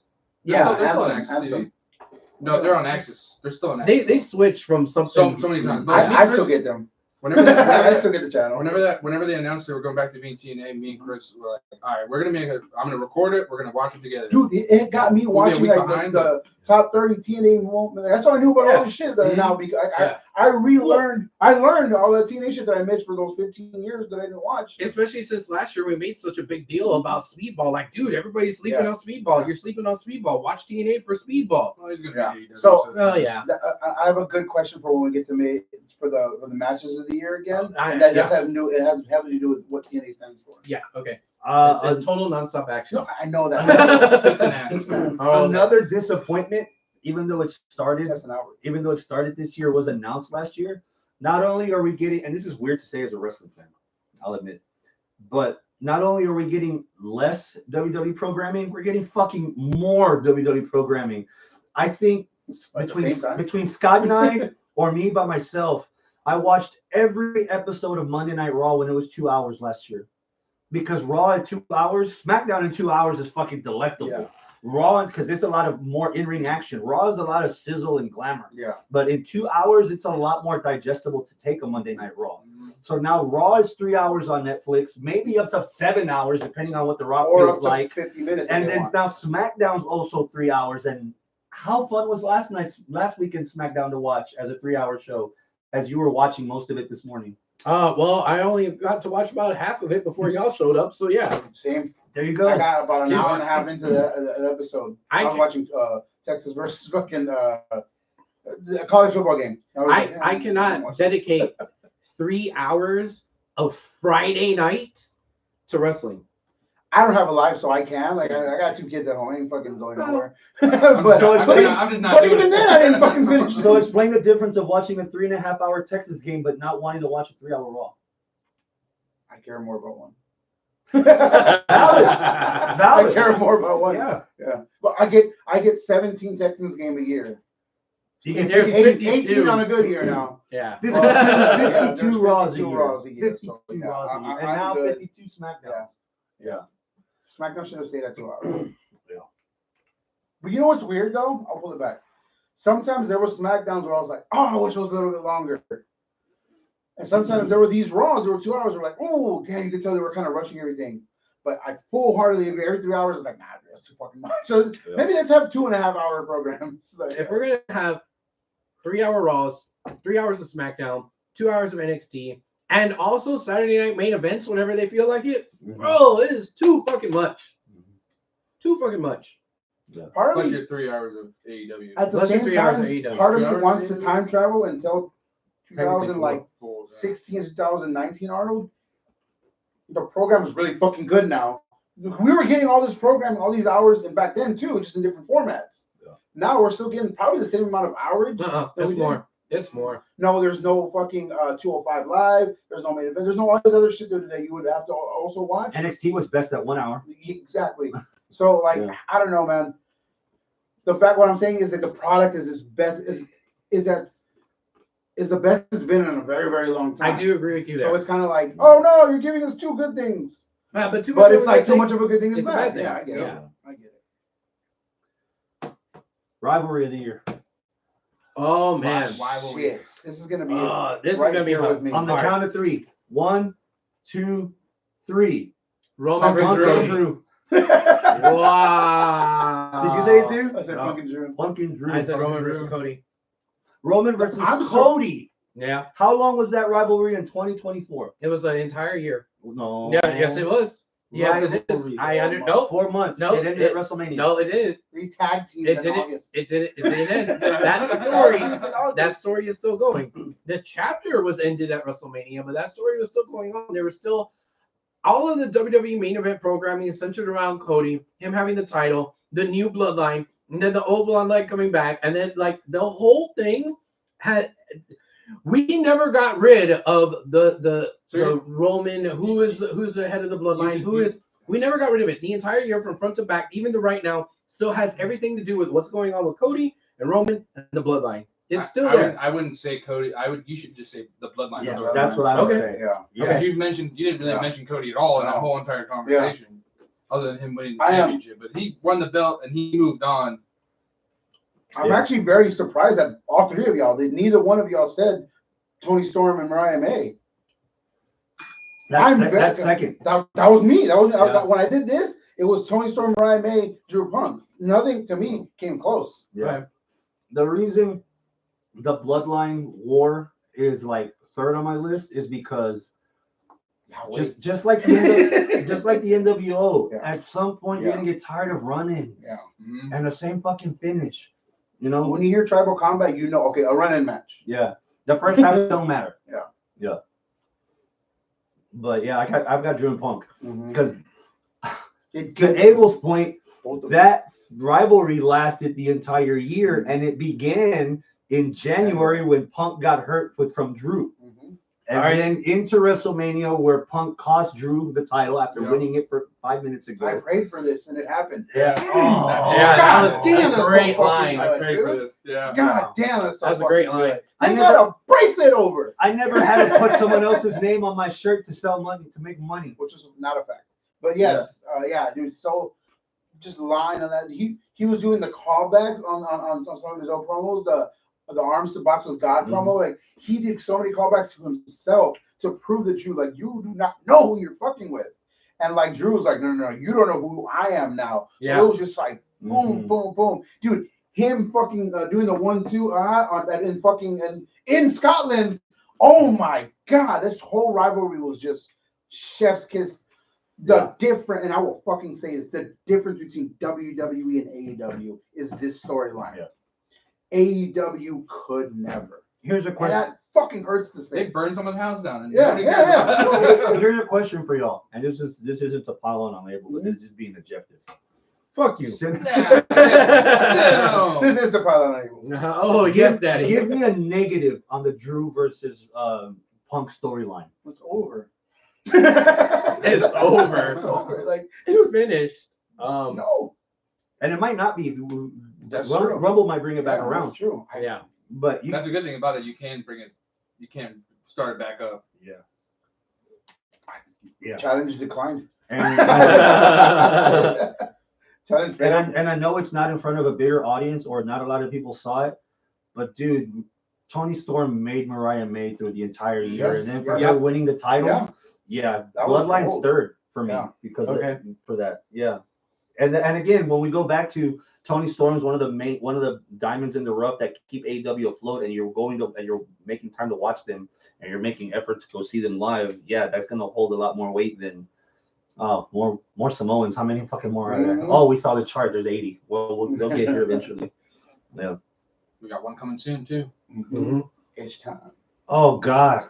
Can somebody Oh, there's a explain? big surprise of the year. Well, Booker T coming out of retirement in wrestling. I mean, he wrestled last That's Saturday, but Did that already happen? yeah, it was on. Yeah, the yeah. Oh, It was damn. yesterday. Yeah. It was yesterday. Oh shit, you're right. It was yeah. yesterday. Well, that's technically last Saturday. Yeah, The yeah. last Saturday. It was yesterday. Technically, true. Yeah. Event of the year. Ooh, Year. Bad Blood. Was it Bad Blood? Because it has a match of the year candidate on it to open the show. As much as I hated the ending, I like the Cash of the Castle because it's in Scotland. Oh, yeah, that was War Games, maybe. War Games was fun.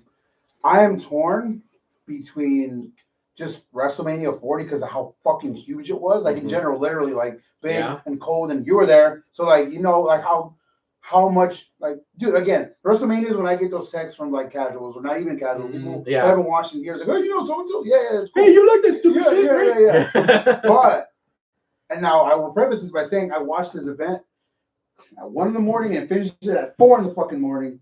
the Royal Rumble. I am a Royal Rumble mark. You know what? Y'all know me. Yeah. I'm Yeah. currently in Same up here. to 2004 on my rewatches right now. Yeah. I got a long way to go. I thought I was almost done. I'm not. So And now you got the women's ones to watch. exactly. Yeah. No, you got But watch too, yeah. Last year it fell on my niece Riley's birthday party day. Oh, So I was at Chuck E. Cheese, and fucking Peacock. I got home at 9:30. I'm like, oh fuck yeah, they're gonna re-air in like 30 minutes. Gotta wait an hour. I got another hour. Cool. 10 o'clock, 10:30, 11, 12. What the fuck? 12:30. Oh my god, I'm just gonna watch it in the morning. No, I'm already up. I drank an energy drink on the way home. So I'm fucking dude, it started at 1:15. Yeah. It ended at almost 4 in the morning. God damn. And I fell asleep through it twice. I had to get up and rewind it. So like, but to me, how big that was. Specifically, dude, the women's Royal Rumble was amazing. But just that event, it had that like, oh shit, it brought back that anything could happen in the Royal Rumble, which had been missing for the past like 3-4 years. What year was the one where they had 40? 2010. I wish that format worked.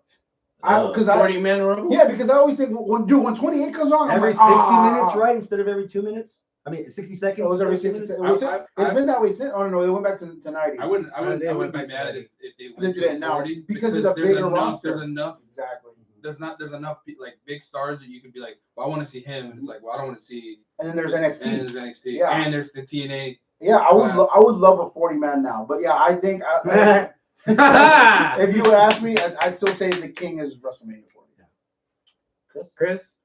Il est vraiment phénoménal. La la la la la. Yeah, La la la la la. That was fucking nice. Backlash France. Yeah, dude, Backlash. Quality and the quantity. camera shook. That's so fucking like wild it was. That's what top of my list. Backlash France.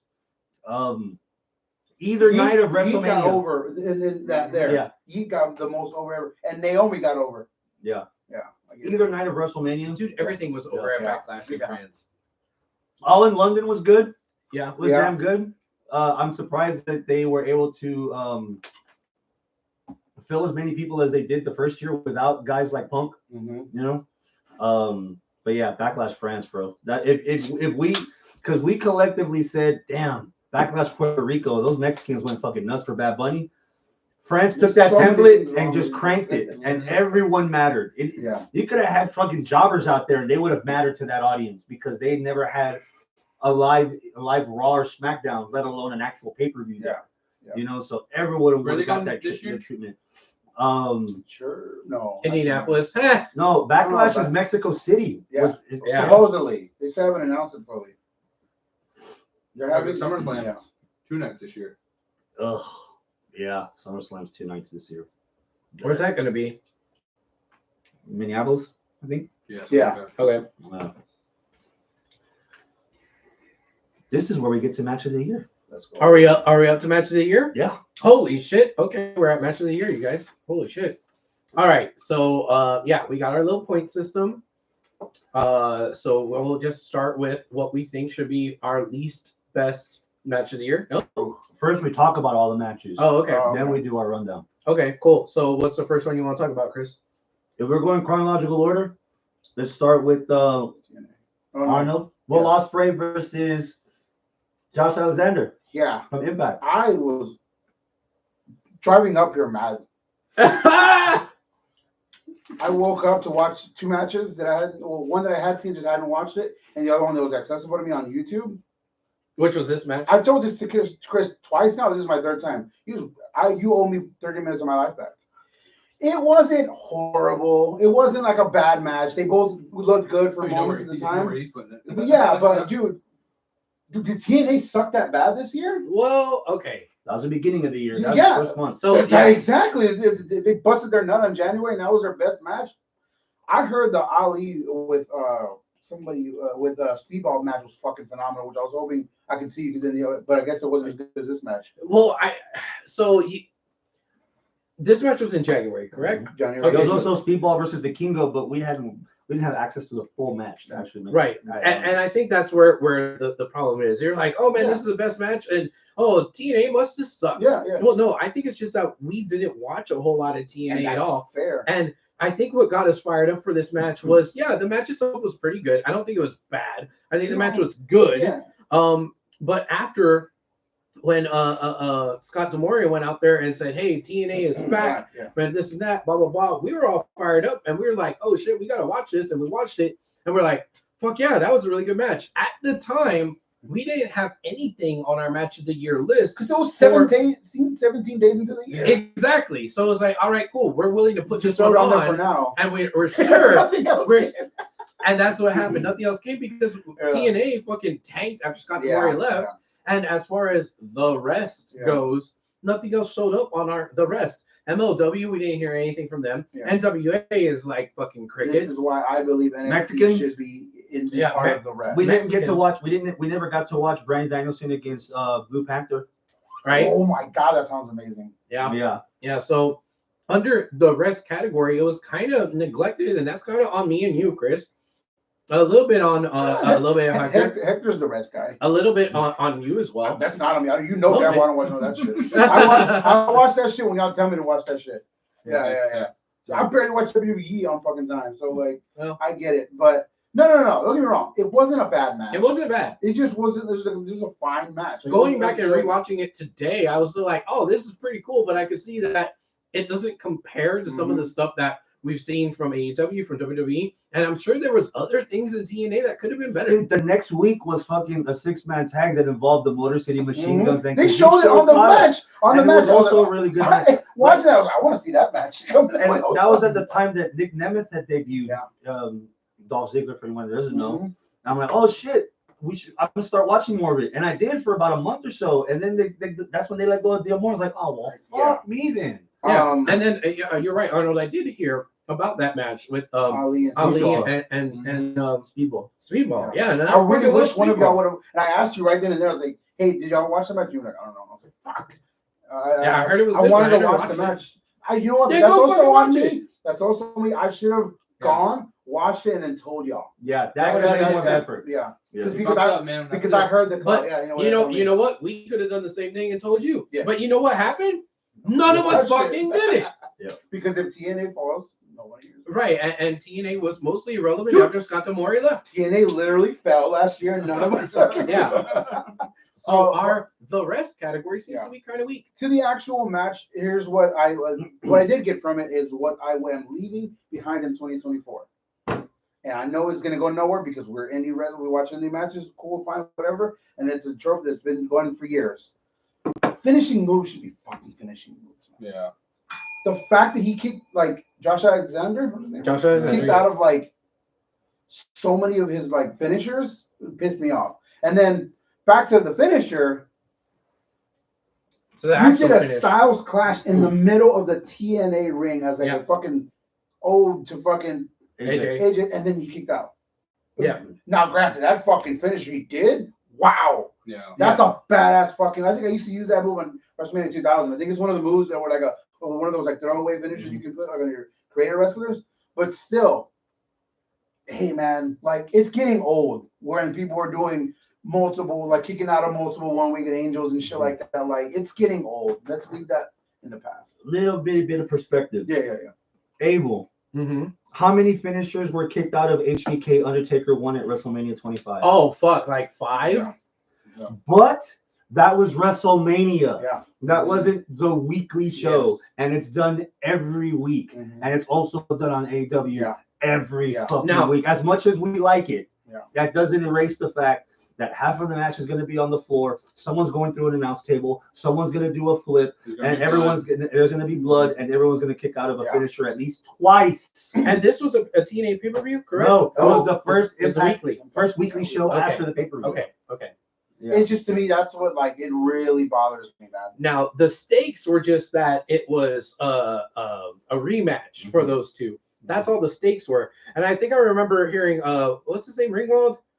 Yeah. Yeah, Aiden Ringwald. English. Yeah, Aiden English on commentary say, well, this feels like it's for the Big TNA fight. title. Yeah, It feels I'll like give it's you for the that, yeah. championship, but it's not. And I'm like, okay, for them, it probably was, because that was the story that they were trying to do with Josh Alexander. They were trying to get him the fuck over. Yeah. And by putting him over fucking Ospreay, who was the hottest guy over the year. Yeah. And even then, his heat wasn't what it is now. Yeah. All right. So, Chris, Scott, what do y'all think about this match? We gave our opinions Yeah, over yeah, here on this yeah. side of the table. Let's hear that side of the table. There's not a lot that I can repeat that y'all said. Yeah, it was fun, But but it's a sound. I'm I the liked same it way. a lot. The finishers, like when it comes to a finisher, like at least 2 finishers, Yeah. you're done. Yeah. You know, like, but I don't think it was. I don't think it was terrible. No, it was a fine. It's not often that Impact has a taping in front of a full house. It was True. smaller, I so it love felt louder, that, yeah. and that everything was more closer. So like when Ospreay did that tornado DDT, almost kicked the You know, fan. that's- Yeah. I watched this match with my wife. She's like, I'm surprised somebody didn't kick in the face there. I'm like, Did yeah. y'all notice any of the fans cover their eyes when that Yeah. table broke? I saw that one Yeah. fan was like, Yeah, whoa. he's running all the way back. Yeah. I told my wife I would have gone forward to give myself some checks.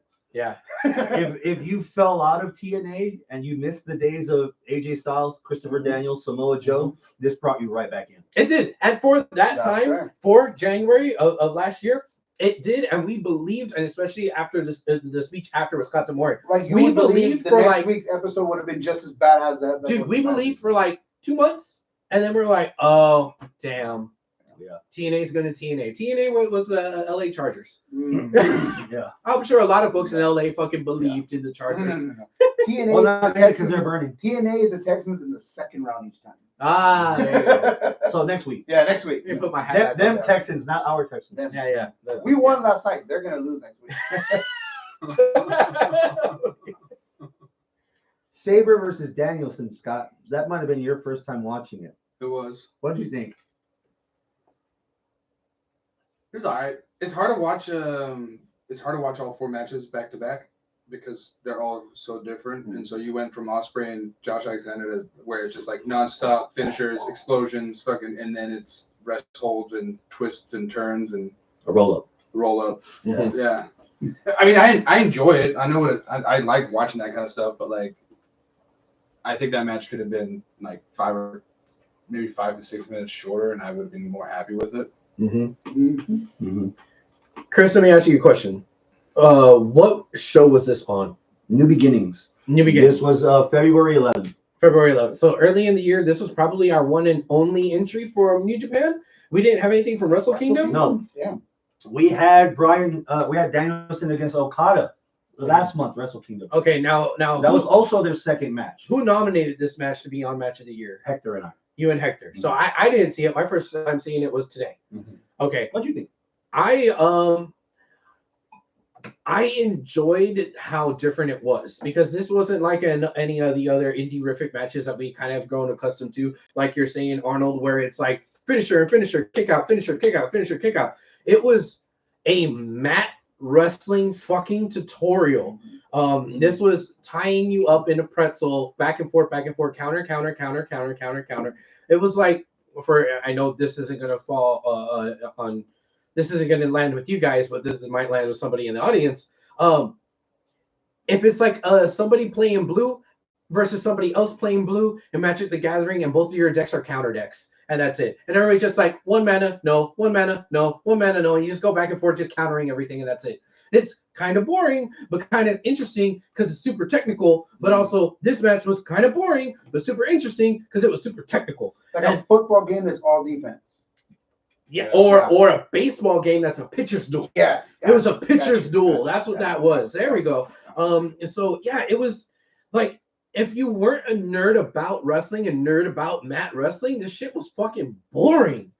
But if you kind of liked it, which I kind of do like it, I was like, oh fuck, how did he transition? Oh fuck, oh wow, what is that? That's not a sharpshooter. What? Oh, I didn't know he could bend that way. yeah, like I thought it was cool, and I could see why it would be on a match of the year. As far as like, damn, this is so different. But this was in February, and I think the same thing that happened with the rest match with the TNA match happened here, where we didn't watch anything else from Japan after that, and that's it. So that was by default on our match of the year because we were lazy and we didn't watch anything else. We didn't have anybody else tell us about anything else. Whether you want to blame that on Hector or blame it on ourselves or blame it on Arnold or whoever, right? We didn't watch anything else from New Japan, so that stayed on there as kind of a cool but maybe somewhat weak entry. Yeah. So I think it was really, really great for it being something different, but I don't think it's like, oh, the best thing Japan probably had to offer all year. That was your first time watching it also. First time. Last time. The first 20 minutes of this match, I was like, what the fuck are we watching, bro? What the fuck is this UFC fucking knockoff bullshit? This stuff fucking sucks. And then the rest of the match happened, and I was like, this is fucking badass. Like, I'm not gonna lie, I got turned in that match. Like, I was like, I got turned more than one reason. But I was just like, fuck. The first 5 innings of a no-hitter pitcher duel is a fucking yawn fest. But once you realize in the 6th inning, oh, wait a second, we can have a no-hitter. He's still on the mound. Oh, wait, hold on. That's where I was. I was just like, this is kind of whack. When's it gonna get good? When's it gonna get good? Then realizing, holy shit, this has been a really good match. This has been good this entire time. We just didn't appreciate it. So like whenever they started doing things, and then there was a couple times where they like, oh, it went to the top turnbuckle. Oh, it's about to get. Oh, they're back to fucking doing rolling around. But I respected it. That's what I think. I grew a respect, and I've always heard. That's why I asked if Zack Sabre Jr. was part of the Cruiserweight Classic because I missed it. I never got to watch it. To this day, I've never seen it. Oh, you didn't watch it. And I always heard that he stood out. You didn't watch it. But I didn't know why he stood out. Would it surprise you if I tell you right now that Zack Sabre Jr. is New Japan's world heavyweight champion? Yes. He is. Yeah. Like, I can see why he has. I don't think I wouldn't see him transferring to America very well. Okay. Like in WWE, everybody would walk out. Would go take a piss. Yeah. Concessions. In AEW, everybody would say they loved the match, but didn't really pay attention. What if his first match was against Chad Gable? You know, fucking true. In WWE, yeah, that would be a barn burner. And then the next week they'd give him like Braun Breaker. You know? Where he'd be fucking like look stupid. So like, but in general, for what he is, for what that was, for Bryan Danielson in this part of his career, I loved it. I walked away. Now, let me rewind a little bit. I fucking hated the way it ended. You did all that shit for a fucking schoolboy roll. Not a schoolboy, for a fucking roll-up. Now, granted, it could have been some damn near accidental roll-ups like 17 times in that match. Or it could have been a draw. What did you say as we were watching this? If that match would have ended in a draw, I would have walked out. I would not be in this part of the podcast right now. He said, all my ballots. He said, well, Chris, I swear to God, if this ends in a draw, I'm walking out right now. He said that after halfway through the match. Because I was like, no one's going to fucking win this pissing match.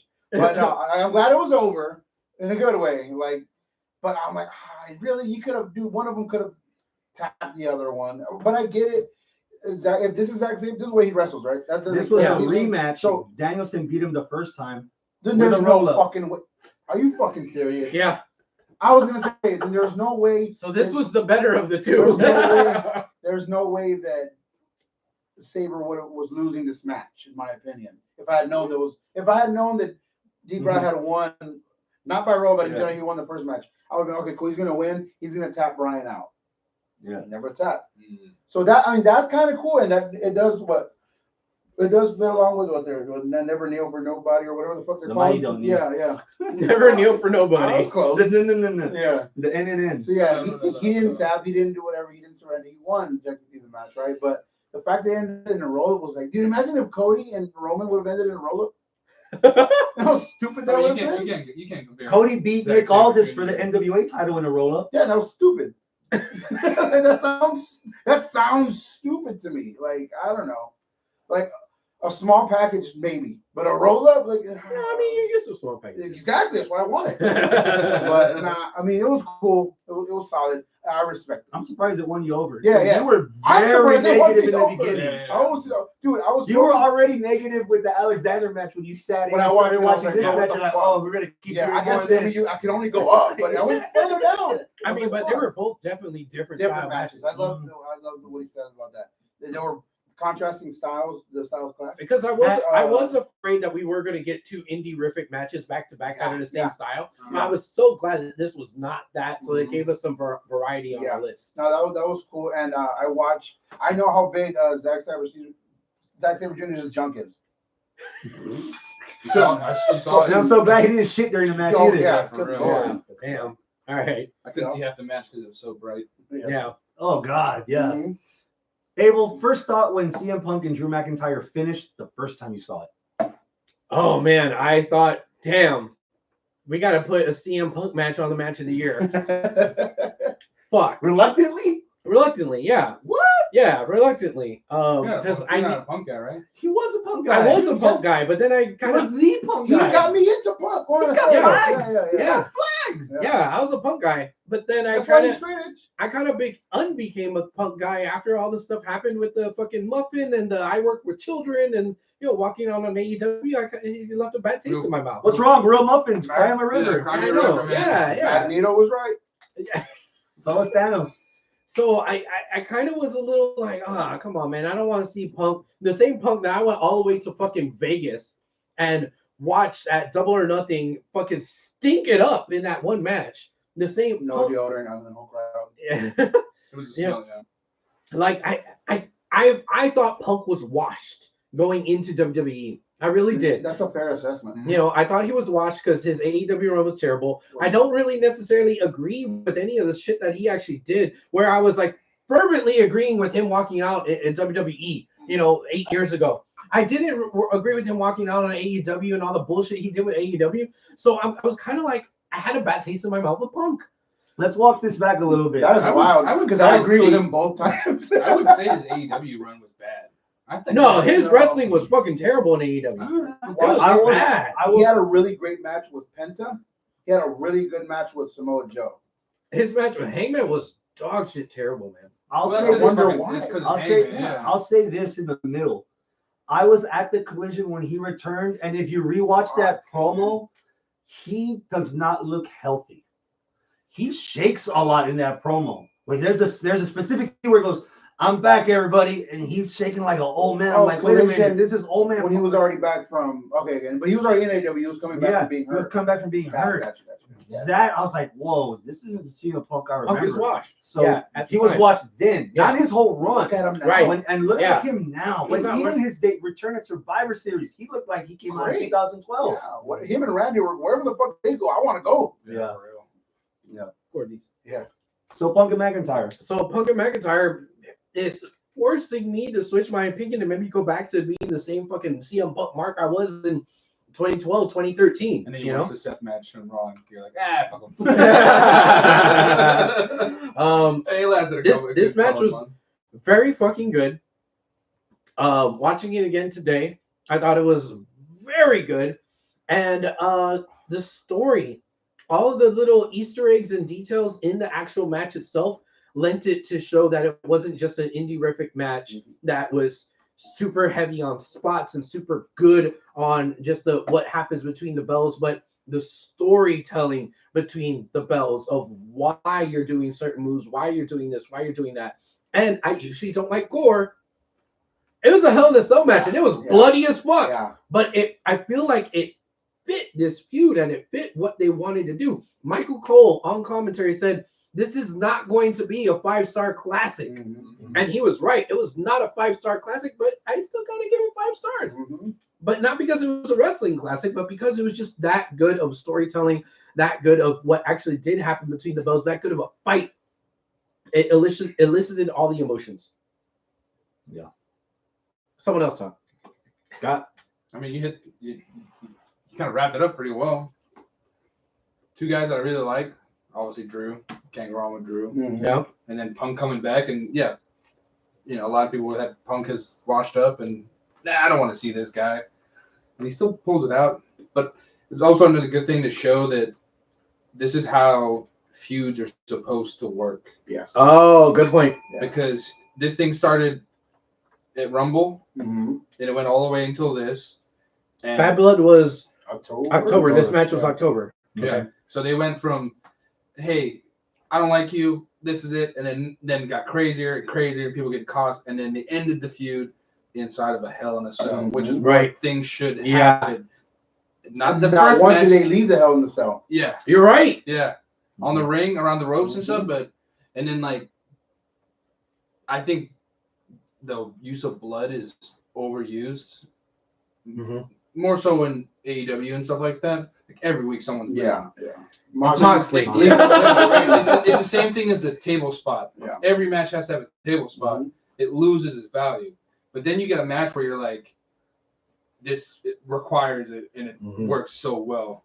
Yeah. And so it puts it in there. And it's funny that we say that this match required it when it seemed as though Drew bled the hard way. Oh, yeah. Oh, he definitely did. Yeah. He did. Yeah. Yeah, that was a real toolbox. Yeah. Chris. The yeah. Okay. We're just Hardcore aspect, we see him in all the Hell in a Cell matches. It's hard to differentiate stuff. So I appreciated the storyline aspect of this whole thing started. Well, the thing escalated because of a bracelet. Yeah. And so I would have That's wished, one of the I would Easter have eggs. wished that Cole on commentary would have been like, "Oh my God, not this." If you've been a fan of Hell in a Cell matches, you can take a guess of what's in that black bag. He did say that. He said, "Oh, you know what's going to be in there," and then but it was like it was a bees instead. I don't think it was Cole. I think it was the other guy. Graves. Graves. Oh, okay. Then one of them said, "Yeah." Yeah. I might have missed it. Yeah. But yeah, the fact that there were the beads in there to finish the storyline, dude, and then McIntyre missing that fucking claymore. Bees just as hurtful. Yeah. That Also, that landing on Claymore. top of a toolbox. Yeah, dude. Yeah. That fucking claymore. So I said halfway through the match, I would have been fine with either one of them winning that match and ending it. I said halfway through the match, wow, that's 2 beautiful claymores we see, which was the one on the outside, which I thought was great, and then another one in the inside a little bit later in the match. But then that third claymore that he missed. Fifth claymore. That was the 5th? So he hit a claymore Okay. in the ring, then he hit the claymore outside of the ring, then he hit a third claymore in the ring, then he went for a 4th claymore and Punk backed up and did the sharpshooter. And then there was The a 5th other one claymore that that he he hit ate the the- stairs. He ate the stairs. So okay. Talk so- about kicking out a finisher. No. If you saw, Punk will roll out. Punk And rolled so out did on one of them. So did after McIntyre. Yeah. That's what you fucking do to Yes. get fucking Yeah. finishers over. Yes. Punk does that- Besides does kick that out. really Yeah, well. you be the smart and Yeah. roll out. Mhm. Genius. Thank Orange Cassidy for that. Yes. Yeah. That's all I got from the match. Arnold, what do you have about this match? As soon as it was over, I was like, I think this match was better than WrestleMania 40 because that's what we had originally. Because that match was fucking the super fucking storytelling. Yeah, everything was Cody. Yeah. the perfect fucking. I couldn't wait to rewatch it at the end of the year, and now I'm like, fuck that. Now, You know why? Because you said it earlier. Tribal combat means half of the match. yeah, doesn't count. exactly. But no, when it was over, I was just like, oh my god, that just happened. He's back, and Drew McIntyre is fucking. I already know he's legit. This is him just putting his stamp. Like that match was fun, dude. Like it wasn't like again, you know me. I don't like gore. I don't like chaotic shit. But like this toolbox, dude. He hit him so hard in the fucking the first one. He dented it when he went like that. Boom. You believed it. Yeah. And you believed that he hated him. It's like, I'm going to hit him. Now, Like, I'm a wrestling nerd. I say that all the time. I love little Are callbacks. you gonna say it? One of my fucking core memories is Shawn Michaels versus Undertaker versus Bret Hart. Undertaker versus Bret Hart, Shawn Michaels special referee match. And they did all that callback.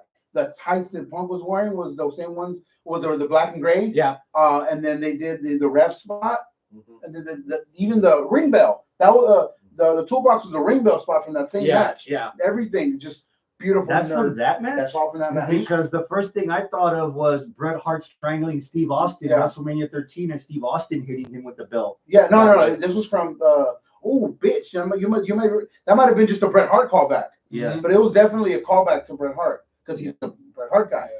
And like in general, like he's a good guy after all. He's alright. Just don't ask him about Goldberg. Yeah. No, just in general, like the match went so well. Again, the callback to the own storylines of the beads and all this. Because whenever I saw the back to, I was like, fuck, here we go. Did the girl ever get her payout for the beads? Yeah, no. When I saw it before the bead, when I thought it was thumbtacks, I was like, damn it, they're going too far. And I was like, oh, there we fucking go. And that was cool. Yeah, dude, the fucking clunk is gonna be like my favorite fucking thing. I was just like, oh man, that shit hurt. You mean the Miss Claymore? The onto Miss step? Claymore, dude. Oh yeah, that Yeah, was nasty. That's the new Steve Austin deadpan sound. Yeah.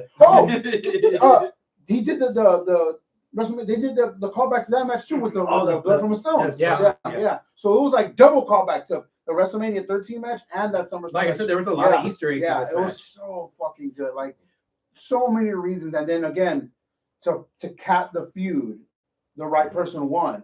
But even if Drew would have won, I'd have been like, yeah, dude, Punk was an asshole to him. Like no matter what, no matter who won, as long as they won it the right way, I was happy. And he won it the right way, and it was good, and it was better than WrestleMania 40 because WrestleMania 40 it literally had me sitting down and standing up at the end of the match. How fucking bananas that match was. Yeah. For storytelling, that's going to be a match again that I cannot wait to revisit. But this match, I am so glad that we made that decision that week because I got to revisit this morning, and I was just like, yo, I messaged y'all in the chat a couple weeks ago, like, man, I don't know, I've been kind of looking at some WrestleMania 40 stuff, and I think we might have made the wrong decision. Now we made the right fucking decision. This was replacing Roman versus Cody with this. Yeah, 100%. Great. Okay. Any other opinions about this match? Yeah, I think we said it all. One to go. Ospreay versus Fletcher. AEW Full Gear. This was November. Okay. Who wants to go first? I'll go first. Go for it. I think that maybe there could be a case saying that between the bells of actual wrestling, this was the most entertaining and most well-balanced match out of all the matches that we've seen. So we have the hardcore, bloody, but still good storytelling match. We have the technical counter match. And then we have the indie-rific, everybody kicking out the finisher matches. I think this one was a good mix of enough where it was almost like addition by subtraction, right? There is enough in here to make it be like, this is the best match, in my opinion, as far as the technicality between the bells. Despite the fact of the big near botch that almost happened where they tumbled over the ropes, it looks like he was trying to get him into like a style clash or something outside. He almost fell on his head. Now, the keyword there is almost. Yeah. They saved it. They both saved it, which was nice. But I'm not sure if this match would have been on the list if they had not saved it and if the worst had happened there. But I really, really, really liked what happened between the bells of this match. Now, I think the part that puts it over, that makes it a super valid match of the year contender, is story and the significance of this match and what went into and came out of this match. Kyle fucking Fletcher was made in this match, and you know what? I am going to go all the way back to a couple hours ago when we were saying, who's a rising star? Kyle Fletcher was a fucking rising star this year. Part of the reason was this match. That was my answer. Was that your answer? Yes. Okay, cool. Yes. You agree with me. Okay, good. I think we're going back to agree with you again. Yes. My statement is true. My statement's valid. Kyle Fletcher did a really good job changing his character, and all it took is him cutting his hair and putting on cutting on little booty shorts. You know, that's all just that. Well, I know it wasn't just that. I'm being funny, but or facetious. You know, But yeah, this match here, The sky is definitely blue for him. yes, Mhm. yeah, I so I think going in and coming out of the match was just really, really good for Kyle. It was really, really good for Ospreay. We've had Ospreay on our match of the year list 3 other times. This is the one that beat out Ospreay. We never got a chance to talk about the matches that got dethroned. Okay. Ospreay versus Takeshita for Revolution in March. Ospreay versus Danielson, AEW Dynasty, April 21st. Ospreay versus MJF on AEW television for the international title, July 17th. Ospreay versus Broom. Plus Ospreay versus versus Alexander, and then Right. this match right now. Yeah. Yeah. So what is that, 7? That's 5. Yeah. 5. So Good fucking Lord. I think we did do the best Ospreay match that we could have in AEW on here. And it's not because of Ospreay. It's because of the story going into the match with Kyle and how this made Kyle. You didn't need to make Danielson. You didn't need to make MJF. In fact, you could make an argument that MJF stock fell after his match. But this match made it made Fletcher, and Ospreay was still there. Yeah. Even through the loss, because Ospreay was winning matches all fucking year long Yeah. until this match. Yeah. And technically, he lost to MJF If I was in that showing match, this, and he lost list to of- Alexander in this match, and he That's lost true. to Fletcher in this match. if I was showing this list to someone who had never seen a match, they'd be like, "Why are you losing me? Why are you showing me 2 matches where he loses?" So yeah, that's what I got. So hold on, before we continue. Yes. This match, in your opinion, was not better than the one Meltzer gave like 19 stars to? Which one was the The one? opening to full The gear. opening The to- opening to full gear. Oh, this The was it? No, No, this is I'm full sorry. gear. The opening to World's End, Yeah, the semifinals yeah, of the Continental Yeah, Classic. this match was better than that match? I think this match was better. Okay. Yeah. It was them two too, right? Mm-hmm. Yeah. Man, where do I begin? So there's a lot of stuff. They encapsulated enough on commentary and on the promo video for the 1 or 2 casuals that are watching that show will know. And get Don into Callis it. was on commentary too. We'll get into it. For people that are fans of New Japan, this is the same thing Will Ospreay went through when he left Chaos. I'm channeling my inner Hector here, because he was Okada's protege, but he could never beat Okada. And then once he finally did, is when he started getting these title runs, like world title runs. Yeah. And now we have the same issue where Ospreay has his own group, United Empire, and this kid that he let in and raised him to be the next big thing. He's the now thing because he beat him, and he Right. made him look like almost made him look pretty bad in that, because he beat him pretty solid and pretty convincingly. Those last couple of moves. Ugh. Callis on commentary at one point said Ospreay might be the best in the business at X, and then McGinnis goes even over Fletcher, and then Callis goes, yeah, that's a side of the game Fletcher hasn't elevated or matured on. So the best part of a heel manager is putting over the competition so that it makes the victory against the competition valid. If he's a junk, then why is he wrestling junk? So Right. the fact that Callis was putting Ospreay over, but Fletcher a little bit more, and even other aspects where he's putting Ospreay over Fletcher. Yeah. Just Callis is one of those guys, like you said, like Samantha Irvin's your non-wrestler of the year, whatever. Callis does a good job on commentary of having the match make sense, of highlighting the story, show you why this match is important, and to make he gives the matches big fight feel. Yeah. He does. The whole thing that on our list earlier with him and Takeshita and Ospreay. Oh, this is Jordan Pippen. You know, they're brothers. They fight every now and then, but they got to take it on the floor and they got to show who's boss or whatever. This is what we're doing right now. Iron sharpens iron. Some people might not like that kind of storyline of heel versus heel, even though you like one of the guys because they're both in the heel group. Callis does a good job of putting emphasis on what needs to be emphasized to make someone care about the match. Yeah. And that on top of whatever was going on in the ring, I think Callis did a real good job on commentary and elevated this. Yeah. There's not much we could say because Ospreay does the same thing in every match. So it's just like, Yeah. He didn't it's hard reinvent to- the wheel in this match. yeah. You could, I guess, if you had a friend that had watched wrestling back in the day and wanted to get into wrestling, you could show them this match and be like, "This is pretty much what AEW is. Yeah. Yeah. It's fast That's paced, good, yeah. technical. There's going to be some weird shit. There's going to be a couple of botches, but like you can tell that it's going to be a good time. Mhm. Like if you showed that, if they had matches like that every week, which sometimes they do, but like it just gets drowned out by a lot of other stuff. But like putting that on there, like that's on a list to be like, hey, you want to watch wrestling? You want to watch AEW? What is AEW? Watch this match. You get it. Like you'll get it instantly. You'll get it.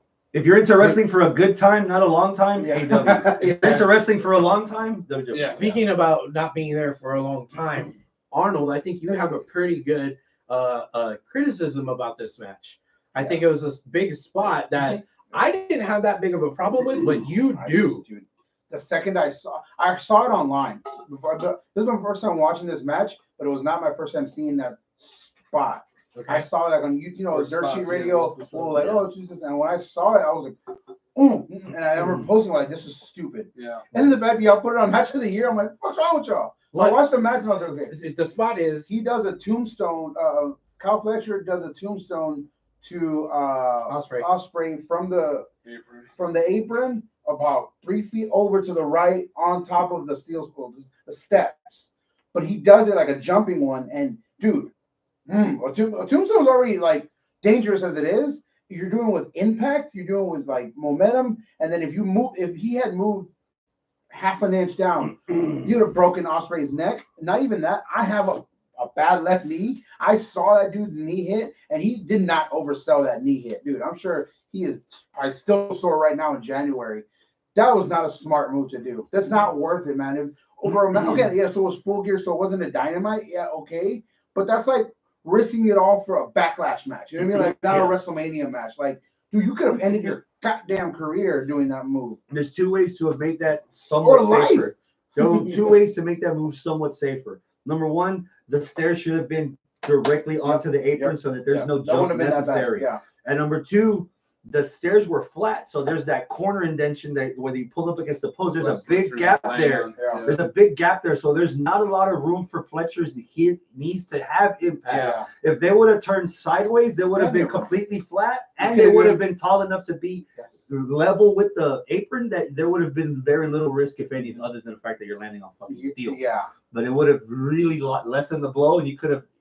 And then the landing one, because Fletcher rolled and you're rolling, like this isn't fucking Darby Allin going downstairs. Like this guy's not used to it. Like you don't want to fuck this guy up. And he's what I said about earlier. He's the prototypical guy what you would expect a WWE superstar to look like. Like a young Randy Orton. Thank you. Yeah. That's the first thing I saw when I saw him today. I was like, Yeah. oh fuck, this looks like 2003 Randy Orton. I was like, dude, yes. Put some muscle on, and they made it a point to say it in the match. And he gained like 30 pounds of muscle in the past year. Yeah, he did do that. Give him another 20, and he's fucking ready for WWE. Yeah. Don't kill yourself before you get to the big time. And I know everyone wants to be like, no, why doesn't he just stay in AEW and elevate him? So okay, cool. If Cody had stayed in AEW, he wouldn't be Cody who he is now. You know what the big time is. Not shitting on AEW, but I kind of am. But like, you know what I mean? Like, for what it is that you want to put on badass matches for the rest of your life, cool. You want to be a fucking legend. I think he has the ability to do so in the future. Protect yourself for protect the yourself. Exactly. longevity of your actual career. Exactly. Cody wrestled with a torn pec in front of 5 million people on television. Yeah. Kyle Fletcher's risking his knees in front of how many? You said Less than a they million. got 10,000 people there for the first time in a while. Oh, but how many people watched it? Way less. They get less than 1 million buyers for the Yeah. pay-per-view. Yeah. So like, that's it's just like it's like the people who do the big spots in bingo halls. Like, dude, you're not gonna get to the next. You won't live long enough. By the time you get there, your knees are shot, your back shot, surgery after surgery. You're Pillman. When I see all the videos Pretty of much, the Houston Premier Arena, I'm Or, like, dude, I'm like, fuck yeah, but like, yo, y'all need to get to the big time to do some of these stuff. Kerry Von Erich. Yeah. Those are our 4 matches. Those are our 4 matches. Yep. Does everyone have their list handy? I do. Yes, in my head. Sure. Close enough.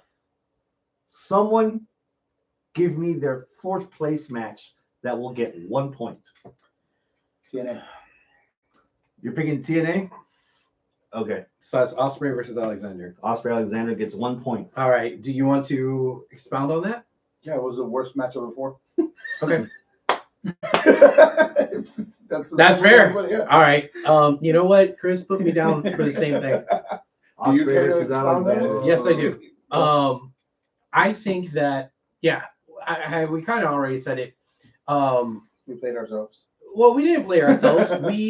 we felt more fired up about this match in January because of what we thought the rest of the year was going to produce. The return on investment wasn't what it was. We paid out. It wasn't. I think that if we had more bangers throughout the year coming out of TNA, we would have replaced this match. Or it would have had more value. Or this would have had more value if TNA stayed on top and if fucking Josh Alexander was like the next fucking big fucking star and everybody's watching him. He got the title back. And we're like, oh, yeah, this match is the match to put Josh Alexander on the map. Why does he wear the thing? Just because this is gimmick. He's a Roman Greco. Yeah, that's cool. That's cool. Yeah, it's just a gimmick. So, but it wasn't the case. He kind of fell off the face of the earth. TNA fell off the face of the earth. The match itself was Well, he left good. TNA, that's what it was. Yeah, that too. Yeah. The match He's itself. gonna go to WWE, I'm sure. No, he was going to go to AEW. At least that was rumored, but he never showed up. Josh Alexander? Yeah, Really? Yeah. They were supposed to reunite him with Ethan Page and do the North gimmick, yeah, and and that it didn't never happen. happened. I heard he's And going to dude, WWE though. He would be nice in Maybe. WWE. Him and Gable? Dude, Yeah. they could reunite the North and fucking NXT. You know, Oh, yeah. you know, when I was watching that match, I want to see Josh Alexander fighting Cesaro. Okay. Something about that just seems like it would be fun. Oh, I'm sorry. Total rewind, real quickly. Surprise and like very, very like, oh shit.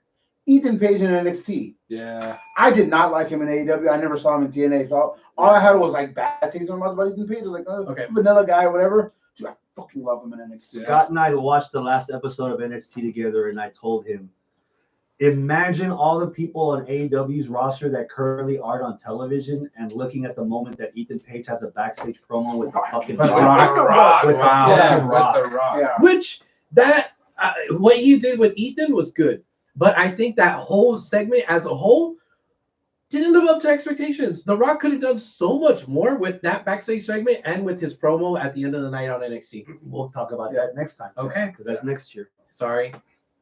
What's your fourth place? What's your fourth place?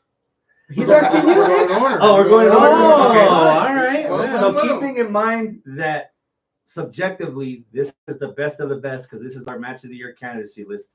My fourth place is Zack Sabre Jr. versus Bryan Danielson. Yeah. Wow. That's fair. Why? My only rebuttal for that is you can have a match that isn't flippy dippy like both the Ospreay matches and not have it wait till like the 10th or 11th minute for it to build up. Drew versus Punk is a good example of that. And I think that's probably what weighed it down the most for me. It was too much of It was took too long to get it's started. too slow to too long. That's fair. Too slow, too long compared to everything else. I know it's easy to appreciate the difference in that, which is why it made our list as opposed to all the other matches that I mentioned earlier that were match of the year list. I'm pretty sure that I didn't. Well, I know I didn't watch this, but I'm pretty sure I said, "Well, I trust you and Hector." Yeah. And had I watched it, I don't know. I may have not have had the same opinion. Yeah.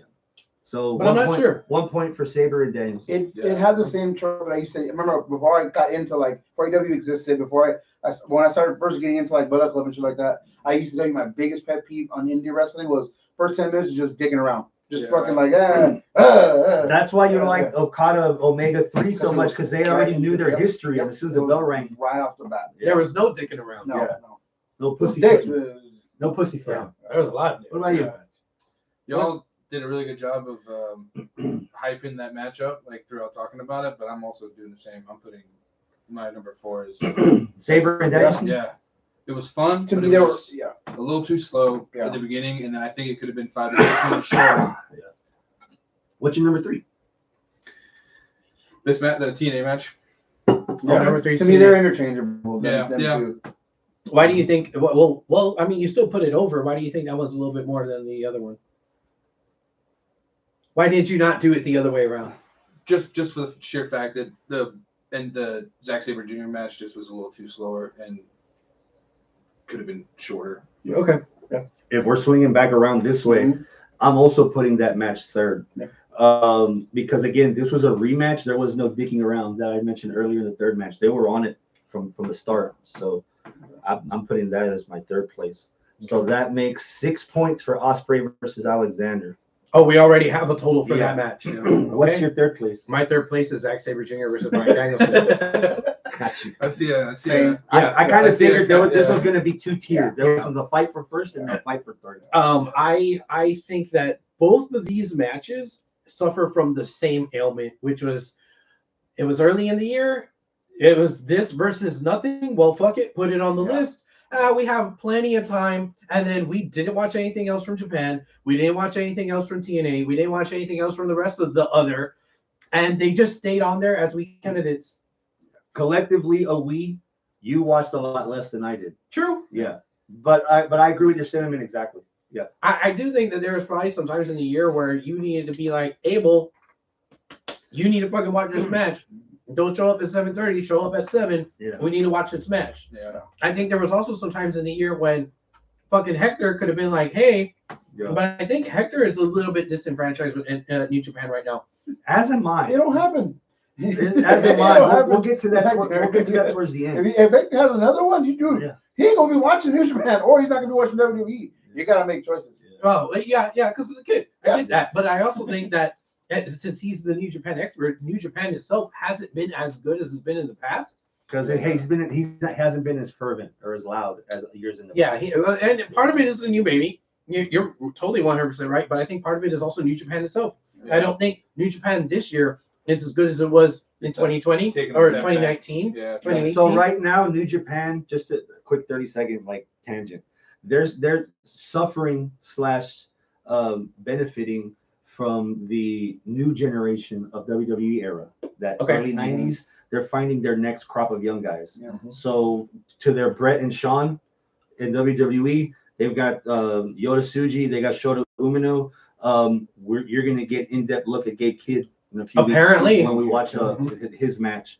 But it's that struggle phase where how is Zack Sabre Jr., who this isn't his G1 title shot, he already has the belt, wrestling a guy that only won one match in the G1, and it was against Zack Sabre. How is this the last match of New Japan? You're telling me Okada, Tanahashi, Omega, Naito, and then Nakamura, and then all of a sudden Sabre and who? Red Shoes' kid? Yeah, There's the definitely a name drop. value. Yeah, there's definitely a drop. They lost too many stars without building And up. And the without- change in management as well. That too. You know, so there's a lot of stuff that's going on in New Japan that makes it not as appealing to us right now. Americans. Yeah. Maybe that'll change next year. Plus Yeah, the because exposure too. I remember in years in the past, Hector, either he was on the show or he was in the live chat, and he would tell us whenever the fucking the round robin tournament, what do they call that? The G1. the G1, whenever the G1 was going down every fucking week. Oh, this happened in G1, and you gotta watch this match. Oh, this match was better than that one. This could be a match of the year, and this one. And I'm like, okay, And I didn't want to be that guy. Yeah. But I will admit there is not one bad Takeshita match in that G1. okay. But do I Good. want to do 8 lists like Ospreay's got 5 matches every Well- other week? Oh, Takeshita versus this, Takeshita versus that. Could Takeshita versus whoever beat this match out? Probably, maybe, but that's 8 different matches that you got to pick. I mean, we did that with Ospreay this year. Yeah. Yeah, If but it's good, it's Seven good of his because matches did not make because the if, list. Yeah. because if you don't do it, But- we're gonna end up like this. But that was Next year. that was an Ospreay match every month and a half, every 2 months. This was 12 days. So to answer your Takeshita question, had 8 do you matches think in any of those 7 matches were better than the Sabre Jr. match? The ones we took off the list I imagine those were. So for New Japan, Okada versus No. Danielson Oh. from Wrestle Kingdom is the Ospreay only one wasn't from in- New okay, Japan. got it. I thought all those Ospreay ones were. Yeah, all of those Ospreay ones were AEW. AEW. The only reason why this other Ospreay match made the list is because it was the only one that was on their other. Yeah, gotcha. So I, you're I also think of all the Ospreay matches, if we just look at Ospreay, that match was the weakest. Ospreay versus Alexander was the weakest out of all of them. And weaker than Takeshita, weaker than JF, weaker than all of them. Yeah. All right, Arnold, are you agreeing with I your agree. number 3? Fully. Yeah. Anything you want to add? Nope. Okay. What's your number 2?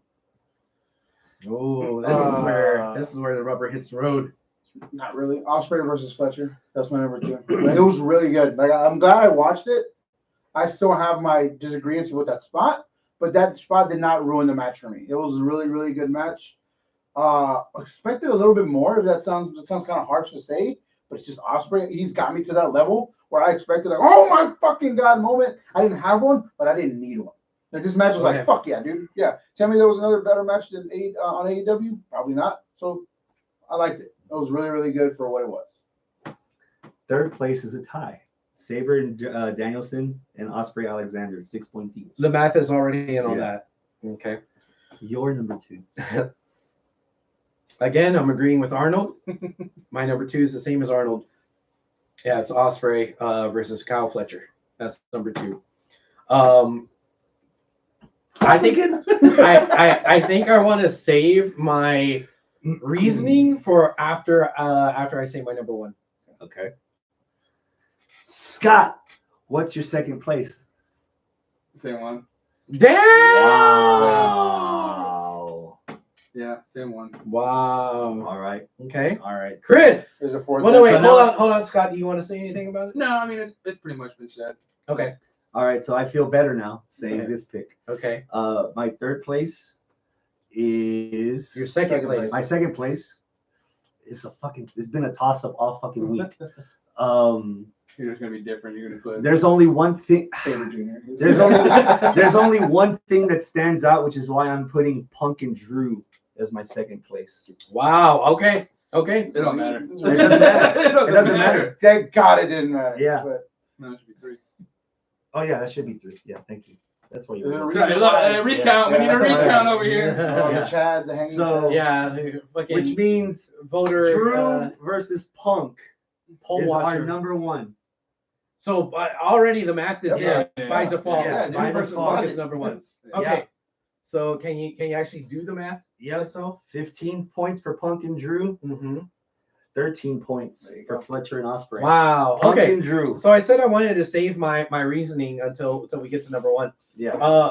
My reasoning is I have to ask myself the question that I wind up asking myself every fucking year, which is what is more important? Is story more important or is the actual wrestling more important? And for me, more often than not, I always default back to story. Now, yes, Osprey and Fletcher had story. Uh-huh. It had some good story to it. I talked about how important this was for building Kyle Fletcher. Totally 100% valid. I think that there was more story, better story, the Easter eggs, the callbacks, better. And I'm surprised this is the first time I'm saying this phrase. Historical significance Hey. with the Punk and Drew match. Punk and Drew, their feud lasted a little bit longer. It redeemed CM Punk for a lot of fans' eyes, mine included. It solidified Drew when he could have faded into irrelevancy. He went on a He really bad could losing have. streak this year. Yeah. After being the COVID champion, he struggled to not be the COVID champion. And you know what? This year, since WrestleMania, maybe even a little bit before WrestleMania, that's when he started firing on all cylinders. And I don't care that he wasn't the champ this year. This feud fucking made him. Yeah. And this match made the feud. And it lasted the entire year. There's more story that I could sink my teeth into here. Between the bells, I definitely think Fletcher and Osprey was a better match. I don't mind. Yeah. I don't mind the spot that you said was stupid. I agree that it is stupid, but they pulled it off. Yeah. It was safe enough. They could have improved it, but it was safe enough. I'm okay with it. I still appreciate that match for Between the Bells, and I think that's a better match technically for Between the Bells. Of course. But the better story, better historical significance, better Easter eggs, more lore, if you will. Punk and Drew. Punk and Osprey would be fun too. Punk Osprey would be- Yeah, that'd be a good God ass damn, I match. hate that we didn't get that. Younger. I Punk. beg to differ a little bit on that Please, argument. yes. Because Oh yeah, make the it argument feels for why you like had the other way around. it feels like Punk entire story, I would equate it to like Captain America or Iron Man, and Fletcher versus Osprey is more like Guardians of the Galaxy. It's more. There's more pomp and circumstance. There's more attention to like the established names of Captain America and Iron Man, and we don't know what a Guardians of the Galaxy is until after the first movie comes out. Now everyone loves Guardians of the Galaxy. Drew, It's better to have loved and lost than to have never loved at all. Drew's already been world champ. He's been Royal Rumble winner. Punk has been a world champ in 3 different brands. No one knew what a Kyle Fletcher was. This established Kyle Fletcher, and there was story within Ospreay and Fletcher because United Empire went even before COVID. Okay. United Empire was a thing. You know, they did the 6-man tags on Forbidden Door, and they did 6-man tags on Dynamite. They had established the team of United Empire of the original 3. Even this year, when Ospreay was winning all the gauntlet matches, they had a gauntlet for tag teams, and Ospreay and Fletcher together were in it. And Callis wanted Ospreay to cheat. Ospreay refused to cheat. Ospreay wanted Fletcher to cheat. He refused to cheat. And so the screwdriver. So there's been story, if you want to make the argument, there's been story all year for how established they were up to the point where Fletcher's like, I'm not the next Will Ospreay. I'm the only Kyle Fletcher. And he's doing this. True. And what happens a lot in wrestling, especially during the John Cena era, is you make a lot of great, dominant, believable heels just to lose 0-8, 0-9, 0-7. Remember Umaga? Yeah. Remember Kali? Vladimir Kozlov? Kozlov? Yeah. So a lot of people could have been made and they were buried just to be fed to Cena. Would anyone care about Fletcher if he lost that match to Ospreay? No. So what happened? But what he won. And now where is he? Where is he? Thank you. Now stop there. This goes back to the beginning of the podcast. Biggest disappointments, AEW booking. Yeah, well, they put him in the tournament. He was in the semis. He only lost 1 match. I meant in general. Yeah. Oh, the fact that nobody. The reason why that is number 2 instead of number 1 is AEW. If this match, if this story was on WWE, it'd be number fucking 1 and by a mile. Damn. By a mile, because you would have everything. All the focus on it, yeah. All the focus. Everything would not get lost in the fucking learning tree and the NWO Part 5 with John Moxley and all of the bullshit that's happening in AEW. You would have to tell someone, hey, watch this match on Full Gear. Nobody had to tell you to watch this match on Bad Blood. Okay.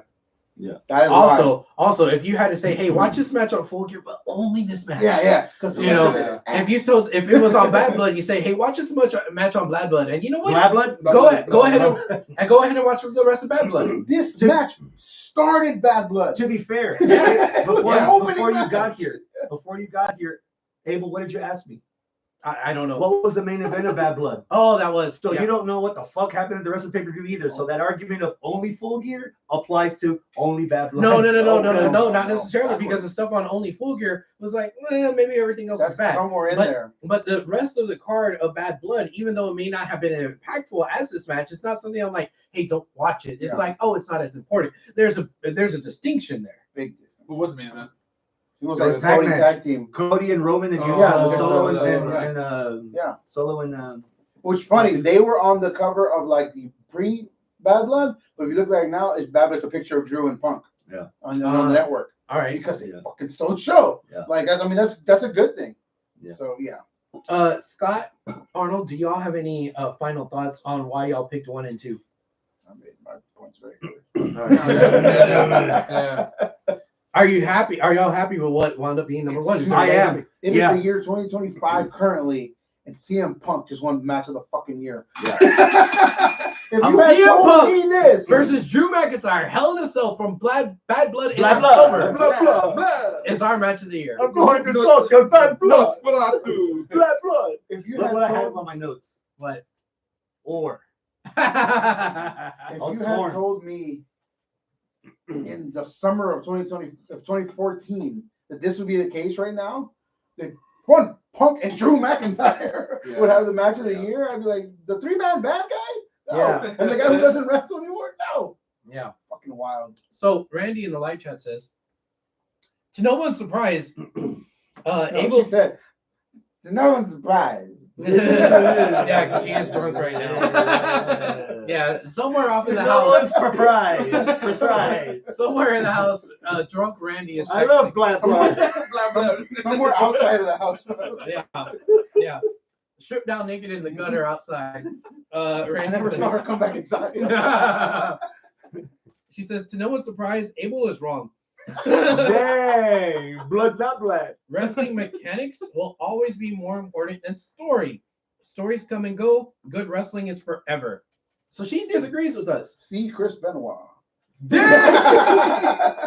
Who? No. So I guess that means she disagrees with our match of the year pick. No, if that's no. the case. If you can totally make an argument for what she's saying. Okay. They had you said it too. She's They have the validating best that wrestling match. ring velvet belt. Wrestling match. They have the best wrestling match inside of the ring. Yeah. Yeah. But the overall, like sports entertainment, wrestling, throw them in a bubble. Yeah. I think we made the right choice. But Okay. So let me run down this list. Just to bring it back. Yeah. 2012 doesn't count because y'all started in October. Right. Y'all had a shit 6-man tag. Right. 2013, Brock Lesnar versus CM Punk. SummerSlam. That was the match of the year. Wow. 2014, Sami Zayn against Cesaro, 2 out of 3 falls, NXT arrival. Damn. fucking That was a good match. 2015, Grave Consequences, Phoenix and No Muertes, Lucha Underground. That was a good fucking match, but that shouldn't have been it. That should have been No, we got it. was that We when got it. We got it. Cena and AJ No. got fucked over? no, Nick, that that should have been the no, match no. of the It year. should have been the girls at Brooklyn. Oh Bailey- God, yeah. Bailey Oh, and Sasha. God, Iron Man was better. Iron Woman was better. Terrible for you. 2016, Cena versus Styles at That's the SummerSlam. one, yeah. That's it. 2017, Omega Okada, G1 Climax. Totally. 18, Gargano versus Ciampa on Saction. God, Take damn, over that New match was Orleans. so good. Match. That was a good match. 2019, Ospreay versus Takagi, final round of Best of Super Juniors. Never saw that. I'm not sure about that. 2020, Omega versus Pac, 30-minute Iron Man match on Dynamite. Slim pickings for that year. Yeah. 21, Omega versus Paige, world title at AEW Full Gear. That was pretty good. Yeah, that was a good match. The Full Gear is the Yeah. Full Gear is, Full Gear's their mania. 22, FTR versus the Briscoes, world tag titles in Ring of Honor Supercard. I remember can Mania disagreeing. weekend. I Yeah. remember disagreeing on that. Yeah. I I still lost. can't believe that a tag match Yeah. was on there, and this year No, we can't even mention who's the best tag team of the year. it's true. Remember when AEW was the Tag the division. the tag? Yeah, the and the trios. 2023, Ospreay versus Speedball Mike Bailey, Bound for Yeah, Glory that was- Impact. We all And then agree. this year, CM Punk brings it back around. The against WWE fucking hadn't had one McIntyre. since fucking Yeah. NXT doesn't count, so the WWE hadn't had one since 2016. Randy says in response that I should be able to just see one match and determine it's good. So I guess again she's saying the She story makes- doesn't You matter. add a She bunch makes- of other yeah. stuff that a lot of people Yeah. normally She don't. I makes know. very, very most valid people points. is most people is just bell to Yeah, bell. yeah, she Yeah. makes very, very Yeah. valid points. I don't disagree with her except for the answer. What's the word of the day? What's the word of the day here in the household? What? You're in love with the accoutrement. Accoutrement. Oh, Yeah. All right. oui. Give me a prediction for this year, Arnold. Don't be afraid to go out there. Okay, out there. Fuck it. Penta fucking ascends so quickly. If they do not pair him, I'm glad they're pivoting away from the LWO. Penta fucking becomes a lot of a certain part of the United States' favorite wrestler this year. U.S. Championship run? He turns it into the Mexican title. Intercontinental. Please! Intercontinental, right? Please. Intercontinental champion by end of the year. The U.S. title is Yeah. the Mexican Yeah. title. Dude, you can be Penta Yeah. versus Gunther. No, it'll be the Gulf of Mexico title. Okay, Wait, we need a wait, you patriotic said- champion to fight him. You said Yeah. they're going to be in. They're going to That's be in Gable. Mexico City, right? Yeah. Dude, that pop, Hmm. that fucking if Backlash is in Mexico City, that pop will fucking explode. Yeah. Yeah, I think Penta's gonna be the game changer, and I think when Phoenix gets there, it's gonna even be better. Mm-hmm. Malachi Black will come back, Mm-hmm.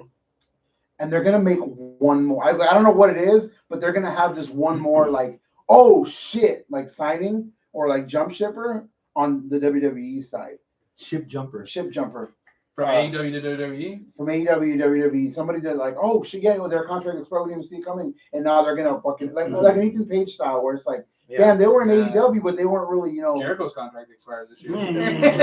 I almost spit this out, bro.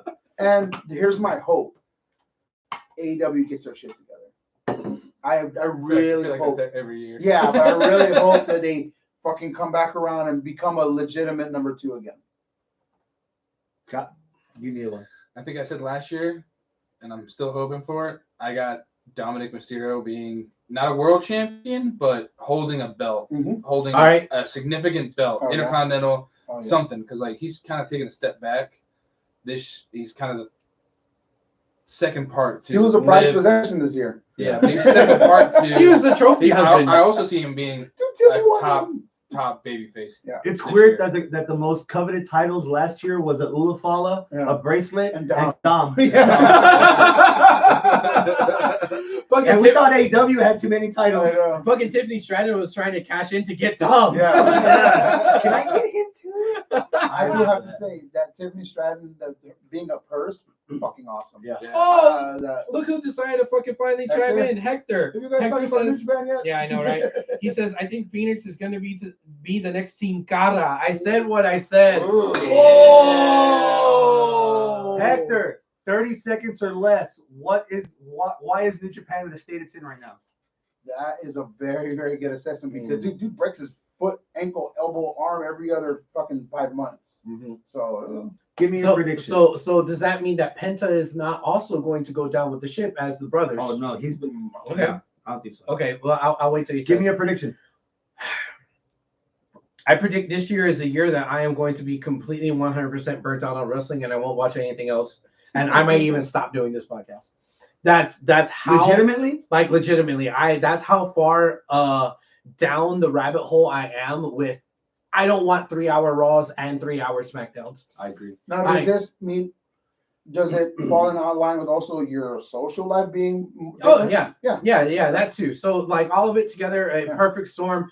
I predict this it's going to happen. I Wrestling's gonna fall, don't necessarily want it to happen, but god damn, if everything is fucking relevant and we're adding more hours of relevancy, I'm going to get left behind. You're gonna Right? be off of the island of relevance. I'm going to I be don't know. because I don't know there's if you not know- enough room on the island. I don't know if you know about this, but fast forward juice is It's your so good. friend. I 100% agree. I So- haven't watched agree. a 3-hour Raw or a 3-hour Same, SmackDown same. in forever. Dude, I never finished NXT on Tuesday. I saw what I wanted to see.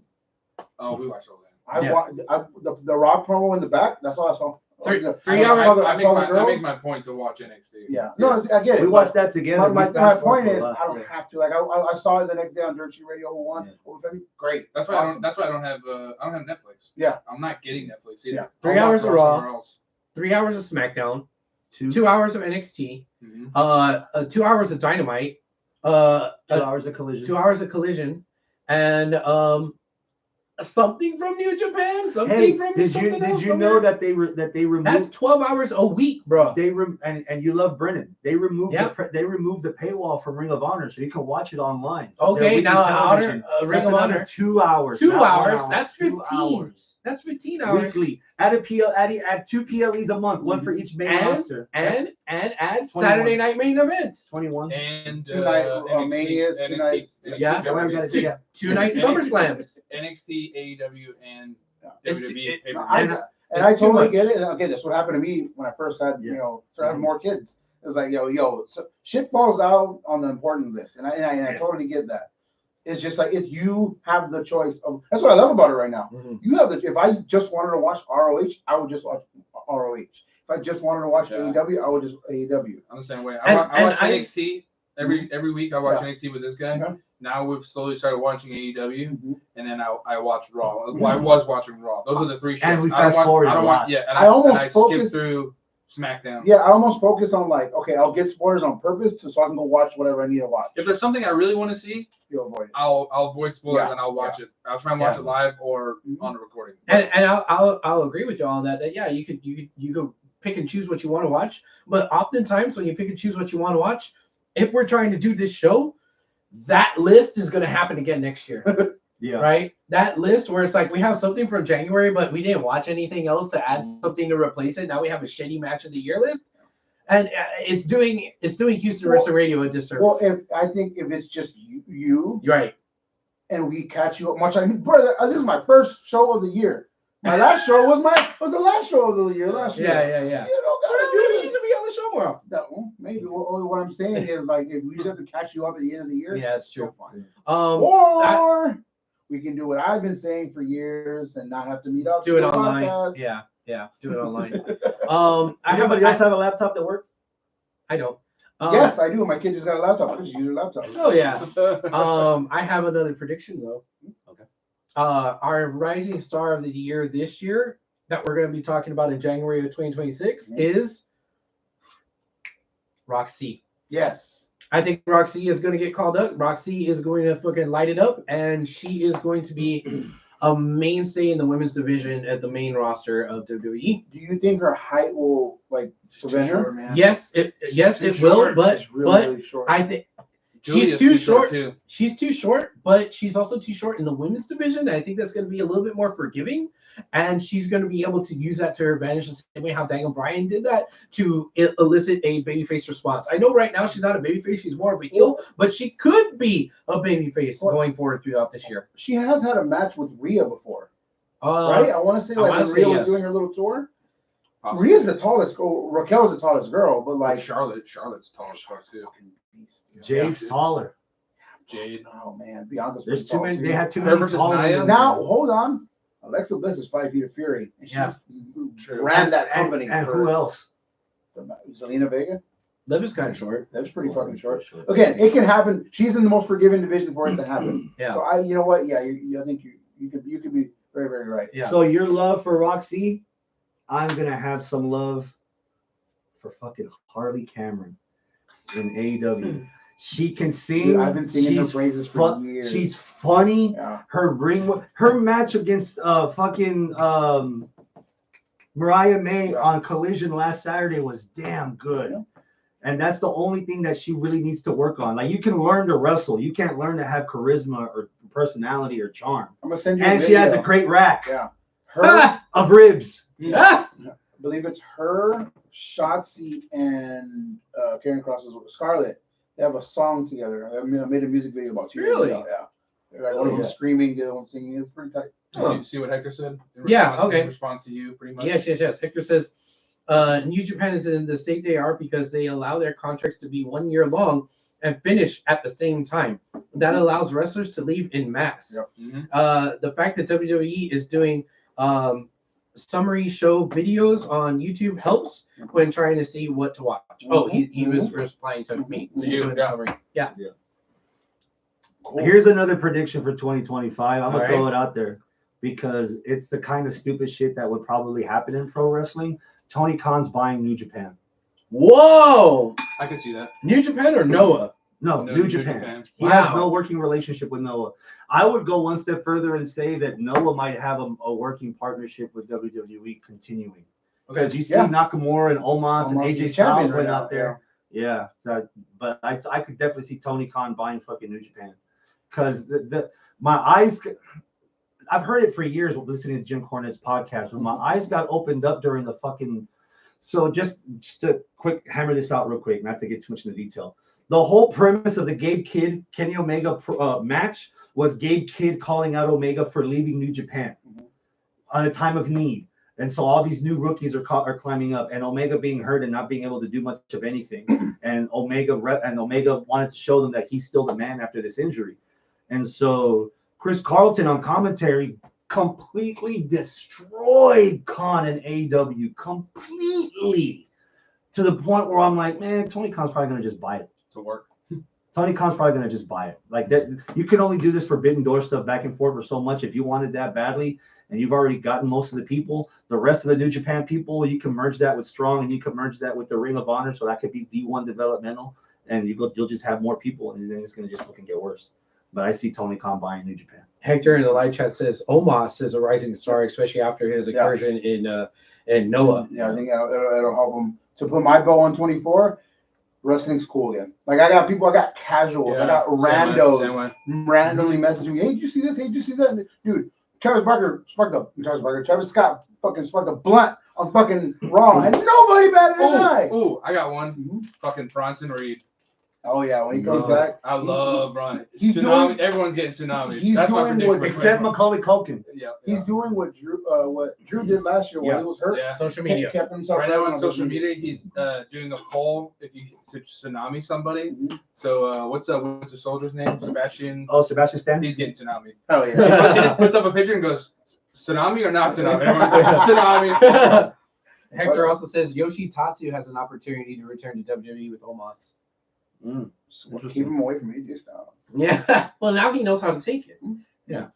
We're done. What we are we? Is that it for the 2024 talk? And our predictions for 25, or do we have any more 25 predictions? All right. Well, this I is hope Vince McMahon dies.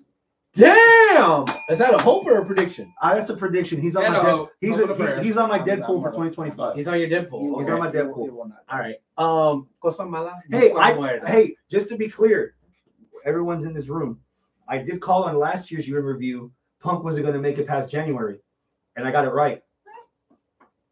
In AEW. No, in WWE. Yeah. He got hurt in Because he got hurt in the Rumble. Oh, So I'm 1 for 1. You meant injuries. Yeah. Yeah. So Vince, All right. So this may kind Which of month? fall. Give me a month. September. This damn. This may kind of fall under predictions because of how we have to actually talk about this. So going forward from here on, how are we going to do? Because this is the opportunity to actually change it. Right now is when we can change it. How are we going to do match of the year for 2025? NXT should not be in the same category as WWE. Okay, fair. They should Chris, be on others. Chris, what do you think? No. Well, okay. So, is there any match from NXT that was better than CM Punk versus Drew? I don't know because we would never. It never couldn't compare it to that. It couldn't. So, not only But that's going back to that, technically, that you could find something for NXT to be better than the New Japan. Yeah, if Okay. you wanted to. And New Japan and NXT is a lot easier to watch Yep. than New Japan. So that could be under others. New Japan, TNA, NXT, ROH, all that could be under others. So what? Okay, if you had your way, what would the categories be? If I had my way, If you had your way. there would be no categories, and it would just be matches. Okay. And then we would dwindle them down to 5. Okay. The only issue with that is every week you would have to be like, is this one better? So it would just be a competition. So it used to happen. So True. I could see where you're coming from because we were talking about this before either both of y'all got here. But then you can have like 7 AEW matches. So I will tweak my original. 7 Osprey matches. Yeah. I'll tweak my original idea, Mhm. and I think this is what it should be: Okay, here we go. WWE, Raw, SmackDown, Pay-per-views. AEW, Ring of Honor, Mhm. second. Everything else is the rest, So NXT. including NXT, Yeah. New Japan, Yeah. TNA, MLW, Game Changer Wrestling, Yeah. Mexicans, British, NXT. That's NXT totally fair. has its dark horse. That's totally fair. So NXT. So 3 matches Yeah. total for our match of the year So next year. WWE, NXT, No, Tony Khan no, stuff. no. WWE is Raw, WWE, SmackDown, main And roster, pay-per-views. And and pay-per-views. pay-per-views. Yeah. Main AEW. roster WWE, AEW, and its Ring of Honor jump, and everything else. Everything else. And And NXT is included. So there's in only everything else. 3 Yes. categories. Yes. Okay. That's kind of what we were talking about before, except we're switching NXT from WWE over to the rest, Mhm. right? Yeah. That's okay, fine. I think that what if we also did this to kind of help their when one is heavier than the other, which is kind of what happened this year when the rest and Japan had nothing. We were so heavy on AEW. There were so many AEW matches, right? Do you know why So- there were so many AEW matches? Because they were all Osprey and they were all good. No. Why?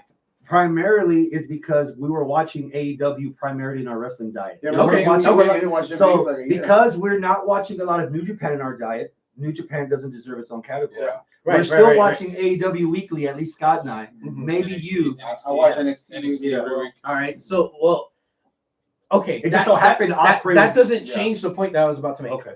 The point that I was about to make is if one category is heavier than the others, then what you're going to have is a situation where you have your division leaders, and the division leaders are like,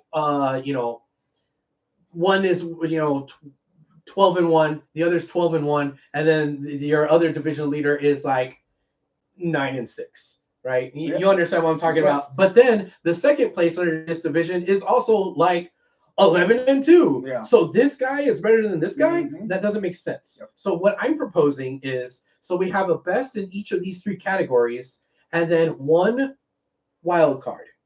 One that is like the runner up from one of the other categories, maybe the Like category. this year, we would have put WrestleMania 40 main event in there. as like a Right. wild card. And then that could probably break it up a little bit. And will the WrestleMania one beat the Drew versus McIntyre? No, but remember, at the end of the year, we're going off of points. So the point system might fuck it up a little bit, and it might have a chance if the stuff on the other categories are weaker than it. And if one of us dissents and says, you know what, I think WrestleMania 40 was better than Drew and Punk. And it still gives it a little bit more of a fair You guys shot do that for throughout the year, though. it. We are, Drew we and already Punk do that throughout wasn't the the only year. match that was on the list, Yeah, right? yeah. For Mania WWE. 40 was the match before Yeah. October. Yeah. Same. Look at all the Ospreay matches. Yeah. Those are all AEW matches for the most part. But all of those matches, all of those Ospreay matches were way better than any of the other two matches that we wound up watching today that were under the other category and the AEW category. You see what I'm saying? I So have we- to we- leave, but I do agree with Chris. I'm just gonna leave it out there. I like Chris. What about my idea about how wild card? I like it because of the WrestleMania match, but I think the Chris one fall in line with it, or we can hybrid them. Have that, Or you just have to go. have the three, and then if somebody has a wild card, we'll throw it in as a You wild just have to card. go two. Just go WWE stuff, so that includes all of NXT and everything, and then AEW. That would the have rest, and the the rest rest, of your wild card. rest is the wild card. That sounds fair too. So you have 3 matches. Okay, so WWE, AEW, and the rest. Yeah. Well, then that's the same thing we were just talking about. Okay, That's Yeah. fine. Okay, Okay. what I'm saying is both of y'all 3 plus the wild card if out of any of the 3. Yeah. And we'll have the big 3 as those whatever, Yeah. and then the other one would be because this match is also good. I think it deserves a shot. So cool. give it a shot. I do think that NXT deserves a little bit more of its own thing. But Yeah. Okay, so But you can't- because we're then you we're have- agreeing on main roster WWE, AEW and ROH, And the rest. and then the rest. Yes. And NXT is included in the The rest. rest. Yes. And then And the no wild and the card wild is card in being here any of the also. 3. Yeah. a wild card could be Any there of the also. 3. Okay. All right, that's it. That's it. We're all All even. right. I'm out. Adios, my friends. Keep it classy. All right, y'all. See you later, man. Yeah.